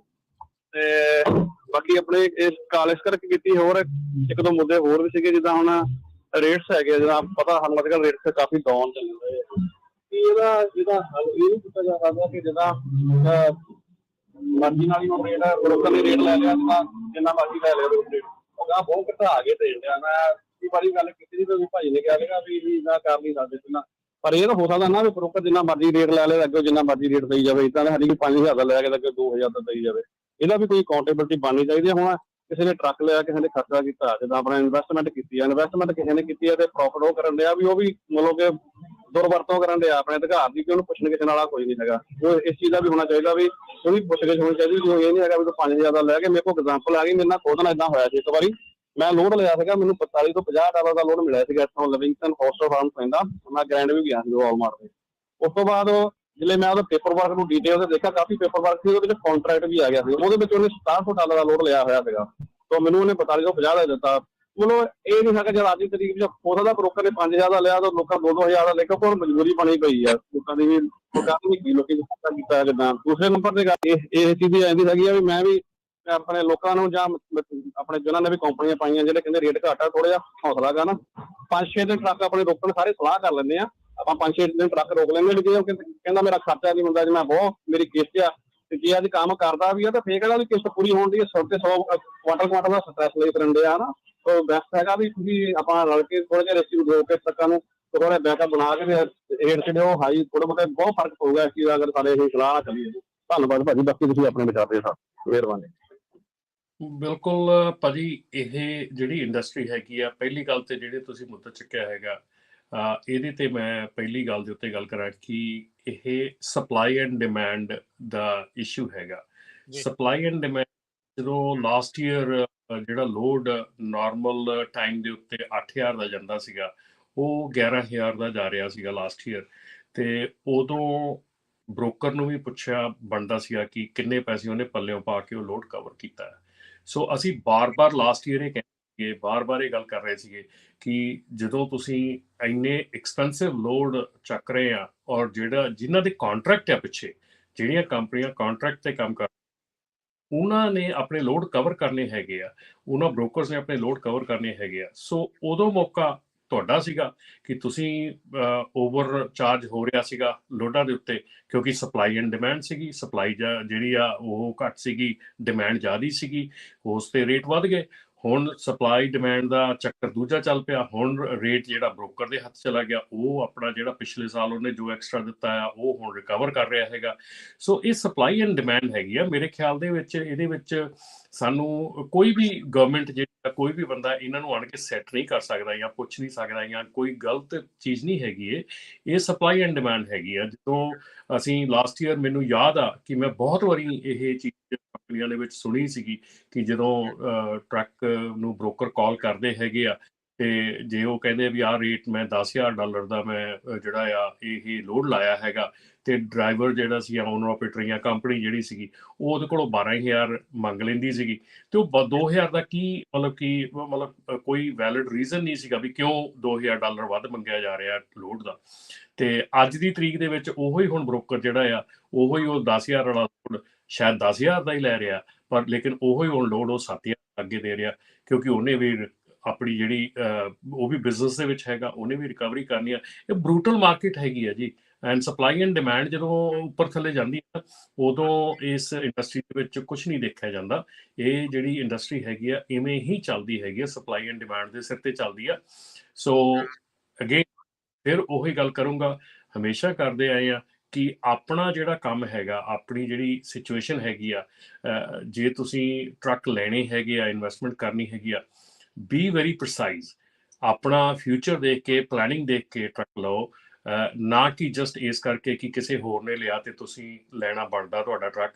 ਸੋ ਇਸ ਕਰਕੇ ਇਨਵੈਸਟਮੈਂਟ ਨਾ ਕਰੋ। ਸੋ ਪਲੀਜ਼, ਇਹ ਫਿਰ ਅਗੇਨ ਗੱਲ ਕਰੂੰਗਾ, ਬਹੁਤ ਵਾਰੀ ਇਹ ਕੁਐਸਚਨ ਆਉਂਦਾ ਲੋਡਾਂ ਦੇ ਰੇਟਸ, ਲੋਡਾਂ ਦੇ ਰੇਟਸ। ਦੇਖੋ, ਲੋਡਾਂ ਦੇ ਰੇਟਸ ਅਗੇਨ, ਜੇ ਅਸੀਂ ਟੂ ਮੱਚ ਸਪਲਾਈ ਕਰ ਦਿਆਂਗੇ ਟਰੱਕਸ ਦੀ, ਜਿਹੜੀ ਕਿ ਇਸ ਵੇਲੇ ਹੈਗੀ ਆ, ਓਵਰ ਸਪਲਾਈ ਹੈਗੇ ਟਰੱਕ ਇਸ ਵੇਲੇ, ਸੋ ਇਸ ਕਰਕੇ ਜਿਹੜਾ ਇਹ ਇਸ਼ੂ ਹੈਗਾ ਇਹ ਆਲਰੇਡੀ ਬਣ ਚੁੱਕਾ ਹੈਗਾ। ਲਾਸਟ ਈਅਰ ਸ਼ੋਰਟੇਜ ਸੀਗੀ ਟਰੱਕਾਂ ਦੀ ਔਰ ਇੰਨੀ ਕੁ ਟਰੱਕ ਬਾਇੰਗ ਕਰ ਲਈ ਗਈ ਤੇ ਹੁਣ ਉਹ ਜਿਹੜੀ ਆ ਆਬਵੀਅਸਲੀ ਓਵਰ ਸਪਲਾਈ ਹੋਣੀ ਸੀਗੀ। ਸੋ ਓਵਰ ਸਪਲਾਈ ਹੁਣ ਹੋ ਗਈ ਤੇ ਉਹ ਜਿਹੜਾ ਰੇਟਸ ਹੈਗੇ ਆ ਉਹ ਡ੍ਰੌਪ ਹੋ ਗਏ। ਐਕਚੁਅਲ ਦੇ ਵਿੱਚ ਰੇਟਸ ਜਿਹੜੇ ਇਸ ਵੇਲੇ ਜੋ ਵੀ ਚੱਲ ਰਿਹਾ ਹੈਗਾ ਇਹ ਸੀਜ਼ਨਲ ਨਾਰਮਲ ਹੈਗੇ ਆ। ਥੋੜ੍ਹੇ ਬਹੁਤ ਮੈਂ ਕਹਿ ਸਕਦਾ ਕਿ ਇਸ਼ੂ ਜਿਹੜਾ ਖੜਾ ਹੋਇਆ ਉਹ ਡੀਜ਼ਲ ਦੀਆਂ ਪ੍ਰਾਈਸਿਸ ਕਰਕੇ ਜ਼ਿਆਦਾ ਇਸ਼ੂ ਖੜਾ ਹੋ ਚੁੱਕਾ ਆ, ਕਿਉਂਕਿ ਡੀਜ਼ਲ ਬਹੁਤ ਜ਼ਿਆਦਾ ਵੱਧ ਚੁੱਕਾ ਆ। ਸੋ ਜਿਹੜੀਆਂ ਰੋਡ ਦੀਆਂ ਪ੍ਰਾਈਸਿਸ ਹੈਗੀਆਂ ਉਹ ਸੀਜ਼ਨਲ ਨਾਰਮਲ ਚੱਲ ਰਹੀਆਂ ਹੈਗੀਆਂ ਇਸ ਵੇਲੇ, ਪਰ ਡੀਜ਼ਲ ਦੀਆਂ ਪ੍ਰਾਈਸਾਂ ਵਧਣ ਕਰਕੇ ਜਿਹੜਾ ਨੈਟ ਪ੍ਰੋਫਿਟ ਹੈਗਾ ਉਹ ਬਹੁਤ ਘਟ ਚੁੱਕਾ ਹੈਗਾ। ਸੋ ਇਸ ਕਰਕੇ ਜਿਹੜੇ ਇਸ਼ੂ ਜਿਹੜੇ ਆ ਖੜੇ ਹੋ ਰਹੇ ਆ। ਪਰ ਅੱਗੇ ਪਲੀਜ਼ ਜਿਹਨੇ ਵੀ ਕਿਸੇ ਨੇ ਇਸ ਬਿਜ਼ਨਸ 'ਚ ਆਉਣਾ ਆ ਪੂਰੀ ਕੋਕ ਪੜਤਾਲ ਕਰਕੇ ਪੂਰੇ ਤਰੀਕੇ ਦੇ ਨਾਲ ਦੇਖ ਕੇ ਤਦ ਹੀ ਇਸ ਬਿਜ਼ਨਸ ਦੇ ਵਿੱਚ ਜਿਹੜਾ ਆਪਣਾ ਪੈਰ ਪਾਓ। ਜੀ, ਸਮਾਂ ਵੀ ਆਪਣੇ ਪ੍ਰੋਗਰਾਮ ਦਾ ਜਿਹੜਾ ਹੁਣ ਇੱਥੇ ਹੀ ਸਮਾਪਤ ਹੈਗਾ ਆ। ਵੱਧ ਤੋਂ ਵੱਧ ਨੌਲੇਜ ਲਓ ਜੀ, ਕਿਸੇ ਵੀ ਕੰਪਨੀ ਦੇ ਵਿੱਚ, ਕਿਸੇ ਵੀ ਇੰਡਸਟਰੀ ਦੇ ਵਿੱਚ ਤੁਸੀਂ ਆਉਣਾ ਚਾਹੁੰਦੇ ਆ। ਇੱਕ ਸਾਡੇ ਭੁਪਿੰਦਰਜੀਤ ਕੌਰ ਹੁਣਾਂ ਨੇ ਫੇਸਬੁੱਕ ਦੇ ਉੱਤੇ ਮੈਸੇਜ ਲਿਖਿਆ ਵੀ ਕਹਿੰਦੇ ਵੀ ਜਦੋਂ ਯਾਰਡ ਤੋਂ ਡਰਾਈਵਰ ਟਰੱਕ ਕਰਕੇ ਨਿਕਲਦੇ ਨੇ, ਥੱਕੇ ਹੁੰਦੇ ਨੇ, ਕਹਿੰਦੇ ਉਹ ਅਸੀਂ ਮੰਨਦੇ ਹਾਂ, ਪਰ ਗੱਡੀ ਜਿਹੜੀ ਬੜੀ ਤੇਜ਼ੀ ਦੇ ਨਾਲ ਕੱਢਦੇ, ਕਹਿੰਦੇ ਵੀ ਉਹਨਾਂ ਦਾ ਐਕਸੀਡੈਂਟ ਹੋਣੋਂ ਬਚਿਆ। ਸੋ ਧਿਆਨ ਦੇ ਨਾਲ ਵੈਸੇ ਹੀ ਤੇਜ਼ ਜਿਹੜੀ ਉਹ ਨਹੀਂ ਚਲਾਉਣੀ ਚਾਹੀਦੀ, ਇਰਰਿਸਪੈਕਟਿਵ ਉਹ ਡਰਾਈਵਰ ਯਾਰਡ ਤੋਂ ਨਿਕਲ ਰਿਹਾ ਹੈ ਜਾਂ ਕੋਈ ਰੈਗੂਲਰ ਬੰਦਾ ਹੈਗਾ ਆ, ਕੋਈ ਵੀ ਆਮ ਗੱਡੀ ਜਿਹੜੀ ਉਹ ਚਲਾ ਰਹੇ ਆ। ਸੋ ਗੱਡੀ ਤੇਜ਼ ਚਲਾਉਂਗੇ ਉਸ ਦਾ ਨੁਕਸਾਨ ਜਿਹੜਾ ਉਹ ਆਪਣੇ ਆਪ ਨੂੰ ਹੀ ਜਿਹੜਾ ਉਹ ਤੁਹਾਨੂੰ ਚੱਲਣਾ ਪਊਗਾ। ਐਵੇਂ ਕਿਸੇ ਹੋਰ ਨੂੰ ਪ੍ਰੋਬਲਮ ਆਊਗੀ ਤੇ ਐਕਸੀਡੈਂਟ ਵਗੈਰਾ ਹੋਊਗਾ ਤੇ ਫਿਰ ਬੰਦਾ ਸਿਰ ਨੂੰ ਹੱਥ ਰੱਖ ਕੇ ਵੇਂਦਾ ਹੈ ਵੀ ਆ ਕੀ ਜਿਹੜਾ ਉੱਥੋਂ ਹੋ ਗਿਆ ਆ। Yeah, ਜੀ ਬਿਲਕੁਲ ਖਾਸ ਕਰਨ ਦੇ ਚਿੱਤੇ ਕਰਾ ਦਿਆਂ ਕਿ ਅਗਲੇ ਹਫਤੇ April 15 ਤੇ 16 ਨੂੰ ਜਿਹੜਾ ਅਮਰੀਕਨ ਟਰੱਕਿੰਗ ਸ਼ੋਅ ਹੈਗਾ ਇਹ ਫ੍ਰਿਜ਼ਨੋ ਦੇ ਵਿੱਚ ਹੋਣ ਜਾ ਰਿਹਾ ਹੈਗਾ। ਇਸ ਸ਼ੋਅ ਦੇ ਵਿੱਚ ਜਿੱਦਾਂ ਕਿ ਆਪਾਂ ਪਹਿਲਾਂ ਵੀ ਦੱਸ ਚੁੱਕੇ ਹਾਂ, ਫ੍ਰੀ ਐਂਟਰੀ ਹੈਗੀ ਆ। ਤੁਸੀਂ ਆਨਲਾਈਨ ਸਪੈਸੀਫਿਕਲੀ ਜਿਹੜੀ ਹੈਗੀ ਆ mytruckingshow.com ਜਾਂ americantruckingshow.com ਦੇ ਉੱਤੇ ਜਾ ਕੇ ਤੇ ਆਪਣੇ ਆਪ ਨੂੰ ਰਜਿਸਟਰ ਪਲੀਜ਼ ਜ਼ਰੂਰ ਕਰ ਲਓ, ਕਿਉਂਕਿ ਜੇ ਤੁਸੀਂ ਰਜਿਸਟਰ ਨਹੀਂ ਕਰਦੇ ਤੇ ਫਿਰ ਉੱਥੇ ਜਾ ਕੇ ਤੁਹਾਨੂੰ ਲੰਮੀ ਲਾਈਨ ਦੇ ਵਿੱਚ ਵੇਟ ਕਰਨੀ ਪੈ ਸਕਦੀ ਆ। ਸੋ ਪਲੀਜ਼ ਉੱਥੇ ਆਨਲਾਈਨ ਜਾ ਕੇ ਰਜਿਸਟਰ ਕਰ ਲਓ। ਸਾਡੇ ਕੋਲ ਹਰ ਤਰ੍ਹਾਂ ਦੇ ਹੈਗੇ ਆ। ਜਿਹੜੀ ਸ਼ੋਅ ਫਲੋਰ ਹੈਗੀ ਆ, ਜਿਹੜੇ ਹੈਗੇ ਆ ਉਹ ਪ੍ਰੀ ਮੱਚ ਮੇਰੇ ਖਿਆਲ ਸ਼ਾਇਦ ਦੀ ਕੋਈ ਬਚਿਆ ਹੋਵੇ ਆ, ਇਸ ਵੇਲੇ ਸੋਲਡ ਆਊਟ ਹੈਗੇ ਆ ਤੇ ਬਹੁਤ ਵਧੀਆ ਮਾਹੌਲ ਹੈਗਾ ਪੜੂੰਗਾ। ਤੇ ਨਾਲ ਦੇ ਨਾਲ ਰਾਜਕਿਰਨ ਜਿਹੜਾ ਆਪਣਾ ਸ਼ੋਅ ਦੇ ਉੱਤੇ ਸੈਟਰਡੇ ਨੂੰ ਸ਼ਰੀਮਾਨ ਵੀ ਲਾਈਵ ਪਰਫਾਰਮ ਕਰਨਗੇ। ਸੋ ਉਹ ਵੀ ਇੱਕ ਅਤੇ ਕਿ ਤੁਸੀਂ ਆਪਣਾ ਫ੍ਰੀ ਦੇ ਵਿੱਚ ਆਣ ਕੇ ਆਪਣਾ ਸ਼ੋਅ ਅਟੈਂਡ ਕਰੋ ਤੇ ਨਾਲ ਆਣ ਕੇ ਉਹਨਾਂ ਦੇ ਜਿਹੜਾ ਗਾਉਣ ਪਾਣੀ ਹੈਗਾ ਉਹਦਾ ਵੀ ਤੁਸੀਂ ਮਜ਼ਾ ਲਓ। ਤੇ ਹਰ ਇੱਕ ਚੀਜ਼ ਦਾ, ਹਰ ਇੱਕ ਕਿਸਮ ਦਾ ਤੁਹਾਡਾ ਫੂਡ ਦਾ ਵੀ ਪ੍ਰਬੰਧ ਹੈਗਾ ਉੱਥੇ ਤੁਹਾਡੇ ਲਈ। ਮਤਲਬ ਕਿ ਐਂਟਰਟੇਨਮੈਂਟ ਵੀ ਹੈਗੀ ਆ ਤੁਹਾਡੇ ਲਈ, ਸ਼ੋਅ ਐਂਡ ਸ਼ਾਈਨ ਟਰੱਕਸ ਵੀ ਹੈਗੇ ਆ ਤੇ ਤੁਹਾਡੇ ਲਈ ਵੈਂਡਰਸ ਵੀ ਹੈ। ਸੋ ਜਿੱਥੇ ਵੀ ਤੁਹਾਡਾ ਇੰਟਰਸਟ ਹੈਗਾ ਤੁਸੀਂ ਜ਼ਰੂਰ ਪਲੀਜ਼ ਆਪਣਾ ਟਰੱਕ ਸ਼ੋਅ ਤੇ ਆਓ ਤੇ ਅਸੀਂ ਵੀ ਉੱਥੇ ਹੋਵਾਂਗੇ। ਸਾਡੇ ਨਾਲ ਵੀ ਜਿਹੜੀ ਆ ਪ੍ਰਮਾਤਮਾ ਕਰੇ ਤੁਹਾਡੀ ਮੁਲਾਕਾਤ ਹੋਵੇ, ਅਸੀਂ ਮਿਲੀਏ ਤੁਹਾਨੂੰ ਤੇ ਮਿਲ ਕੇ ਜਿਹੜੀਆਂ ਗੱਲਾਂ ਬਾਤਾਂ ਹੋਰ ਵੀ ਜਿਹੜੀਆਂ ਹੈਗੀਆਂ ਇੰਡਸਟਰੀ ਦੇ ਵਿੱਚ ਹੋਰ ਵੀ ਸੁਝਾਅ ਜਿਹੜੇ ਤੁਸੀਂ ਦੇਣੇ ਹੈਗੇ ਆ, ਜਿਹੜੀ ਕਿਸੇ ਵੀ ਚੀਜ਼ ਬਾਰੇ ਗੱਲ ਕਰਨੀ ਹੈਗੀ ਆ, ਉਹ ਜ਼ਰੂਰ ਪਹੁੰਚ ਕੇ ਨਾਲ ਉੱਥੇ ਜ਼ਰੂਰ ਗੱਲ ਕਰੋ। ਜੀ, ਜਿਹੜੇ ਟਰੱਕਿੰਗ ਦੇ ਨਾਲ ਡਾਇਰੈਕਟਲੀ ਇਨਡਾਇਰੈਕਟਲੀ ਜੁੜੇ ਆ ਜ਼ਰੂਰ ਆ ਕੇ ਦੇਖੋ। ਪਰਿਵਾਰ ਵਾਲੇ ਜਿਹੜੇ ਟਰੱਕਿੰਗ ਵਾਲੇ ਆ ਉਹ ਵੀ ਜੁੜੋ। ਜਿਹੜੇ ਦੇਖਦੇ ਆ ਵੀ ਆਪਣੀ ਕਮਿਊਨਿਟੀ ਟਰੱਕਿੰਗ ਦੇ ਵਿੱਚ ਬਹੁਤ ਆ ਉਹ ਵੀ ਦੇਖੋ। ਕਈ ਤਰੀਕੇ ਦੇ ਤੁਹਾਡੇ ਸਵਾਲ ਹੁੰਦੇ ਆ, ਨਵੀਆਂ ਚੀਜ਼ਾਂ ਦੇਖਣ ਨੂੰ, ਸੁਣਨ ਨੂੰ, ਸਮਝਣ ਨੂੰ ਜਿਹੜੀਆਂ ਉਹ ਮਿਲਦੀਆਂ ਆ। ਸੋ ਬਹੁਤ ਚੰਗੀ ਗੱਲ ਹੋਊਗੀ। ਤੁਸੀਂ ਜਿਹੜਾ ਆ ਉੱਥੇ ਜਾ ਕੇ ਆਪਣਾ ਸਮਾਂ ਟਾਈਮ ਜਿਹੜਾ ਸਪੈਂਡ ਕਰੋ ਤੇ ਇੰਜੋਏ ਜਿਹੜਾ ਉਹ ਤੁਸੀਂ ਜ਼ਰੂਰ ਕਰੋਗੇ। ਸੋ 15 ਤੇ 16 ਇਹ ਅਪ੍ਰੈਲ ਨੂੰ ਸ਼ੁੱਕਰ ਸ਼ਨੀਚਰਵਾਰ ਨੂੰ ਫ੍ਰੈਜ਼ਨੋ ਫੇਅਰ ਗਰਾਊਂਡਸ ਦੇ ਵਿੱਚ ਇਹ ਜਿਹੜਾ ਟਰੱਕਿੰਗ ਸ਼ੋਅ ਹੋਣ ਜਾ ਰਿਹਾ। ਜੀ ਰਮਨ ਜੀ। ਮੈਂ ਕਿਹਾ ਨਾਲੇ ਆਪਣਾ ਸੈਟਰਡੇ ਨੂੰ ਹੋਲੀ ਦਾ ਇਵੈਂਟ ਵੀ ਹੋਣਾ ਆ। ਸੋ ਉਹ ਵੀ ਜਿਹੜਾ ਐਕਸਾਈਟਮੈਂਟ ਹੈਗੀ ਆ, ਫਨ ਹੈਗਾ। ਫਸਟ ਟਾਈਮ ਆਪਾਂ ਜਿਹੜਾ ਇਵੈਂਟ ਹੈਗਾ ਇਹ ਆਪਾਂ ਹਿਡਨ ਵੈਲਥ ਫਾਊਂਡੇਸ਼ਨ ਲਈ ਕਰਵਾ ਰਹੇ ਹੈਗੇ ਆ। ਸੋ ਉਹ ਨਾਨ ਪ੍ਰੋਫਿਟ ਆਰਗੇਨਾਈਜੇਸ਼ਨ ਜਿਹਦੇ ਵਿੱਚ ਕੀ ਇਹ ਐਫਰਟ ਕੀਤੀ ਜਾਂਦੀ ਹੈ, ਜਿਹੜੀ ਆਪਣੀ ਕਈ ਮੁੱਦੇ ਹੈਗੇ ਜਿਹੜੇ ਡੋਮੈਸਟਿਕ ਵਾਇਲੈਂਸ ਹੈਗਾ, ਐਡਿਕਸ਼ਨ ਹੈਗਾ, ਹੋਰ ਕਈ ਚੀਜ਼ਾਂ ਹੈਗੀਆਂ ਉਹਨਾਂ 'ਤੇ ਕੰਮ ਕੀਤਾ ਜਾਂਦਾ।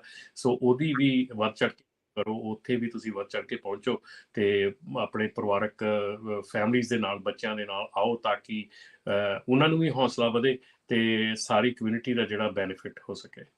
ਜੀ, ਤੇ ਇੱਥੇ ਹੀ ਹੁਣ ਆਪਣੇ ਪ੍ਰੋਗਰਾਮ ਦੀ ਸਮਾਪਤੀ ਆ। ਬਹੁਤ ਬਹੁਤ ਸ਼ੁਕਰੀਆ ਰਮਨ ਜੀ, ਮਿਲਦੇ ਹਾਂ ਅਗਲੀ ਵਾਰ। ਧੰਨਵਾਦ, ਸਤਿ ਸ਼੍ਰੀ ਅਕਾਲ ਜੀ। ਸਤਿ ਸ਼੍ਰੀ ਅਕਾਲ। ਤੇ ਇਸ ਉੱਤੇ ਪ੍ਰੋਗਰਾਮ ਦੀ ਸਮਾਪਤੀ ਮੇਰੇ ਵੱਲੋਂ ਵੀ ਤੁਹਾਨੂੰ ਸਭ ਨੂੰ ਪਿਆਰ ਭਰੀ ਸਤਿ ਸ਼੍ਰੀ ਅਕਾਲ। ਸੁਣਦੇ ਰਹਿਣਾ ਪੰਜਾਬੀ ਰੇਡੀਓ USA।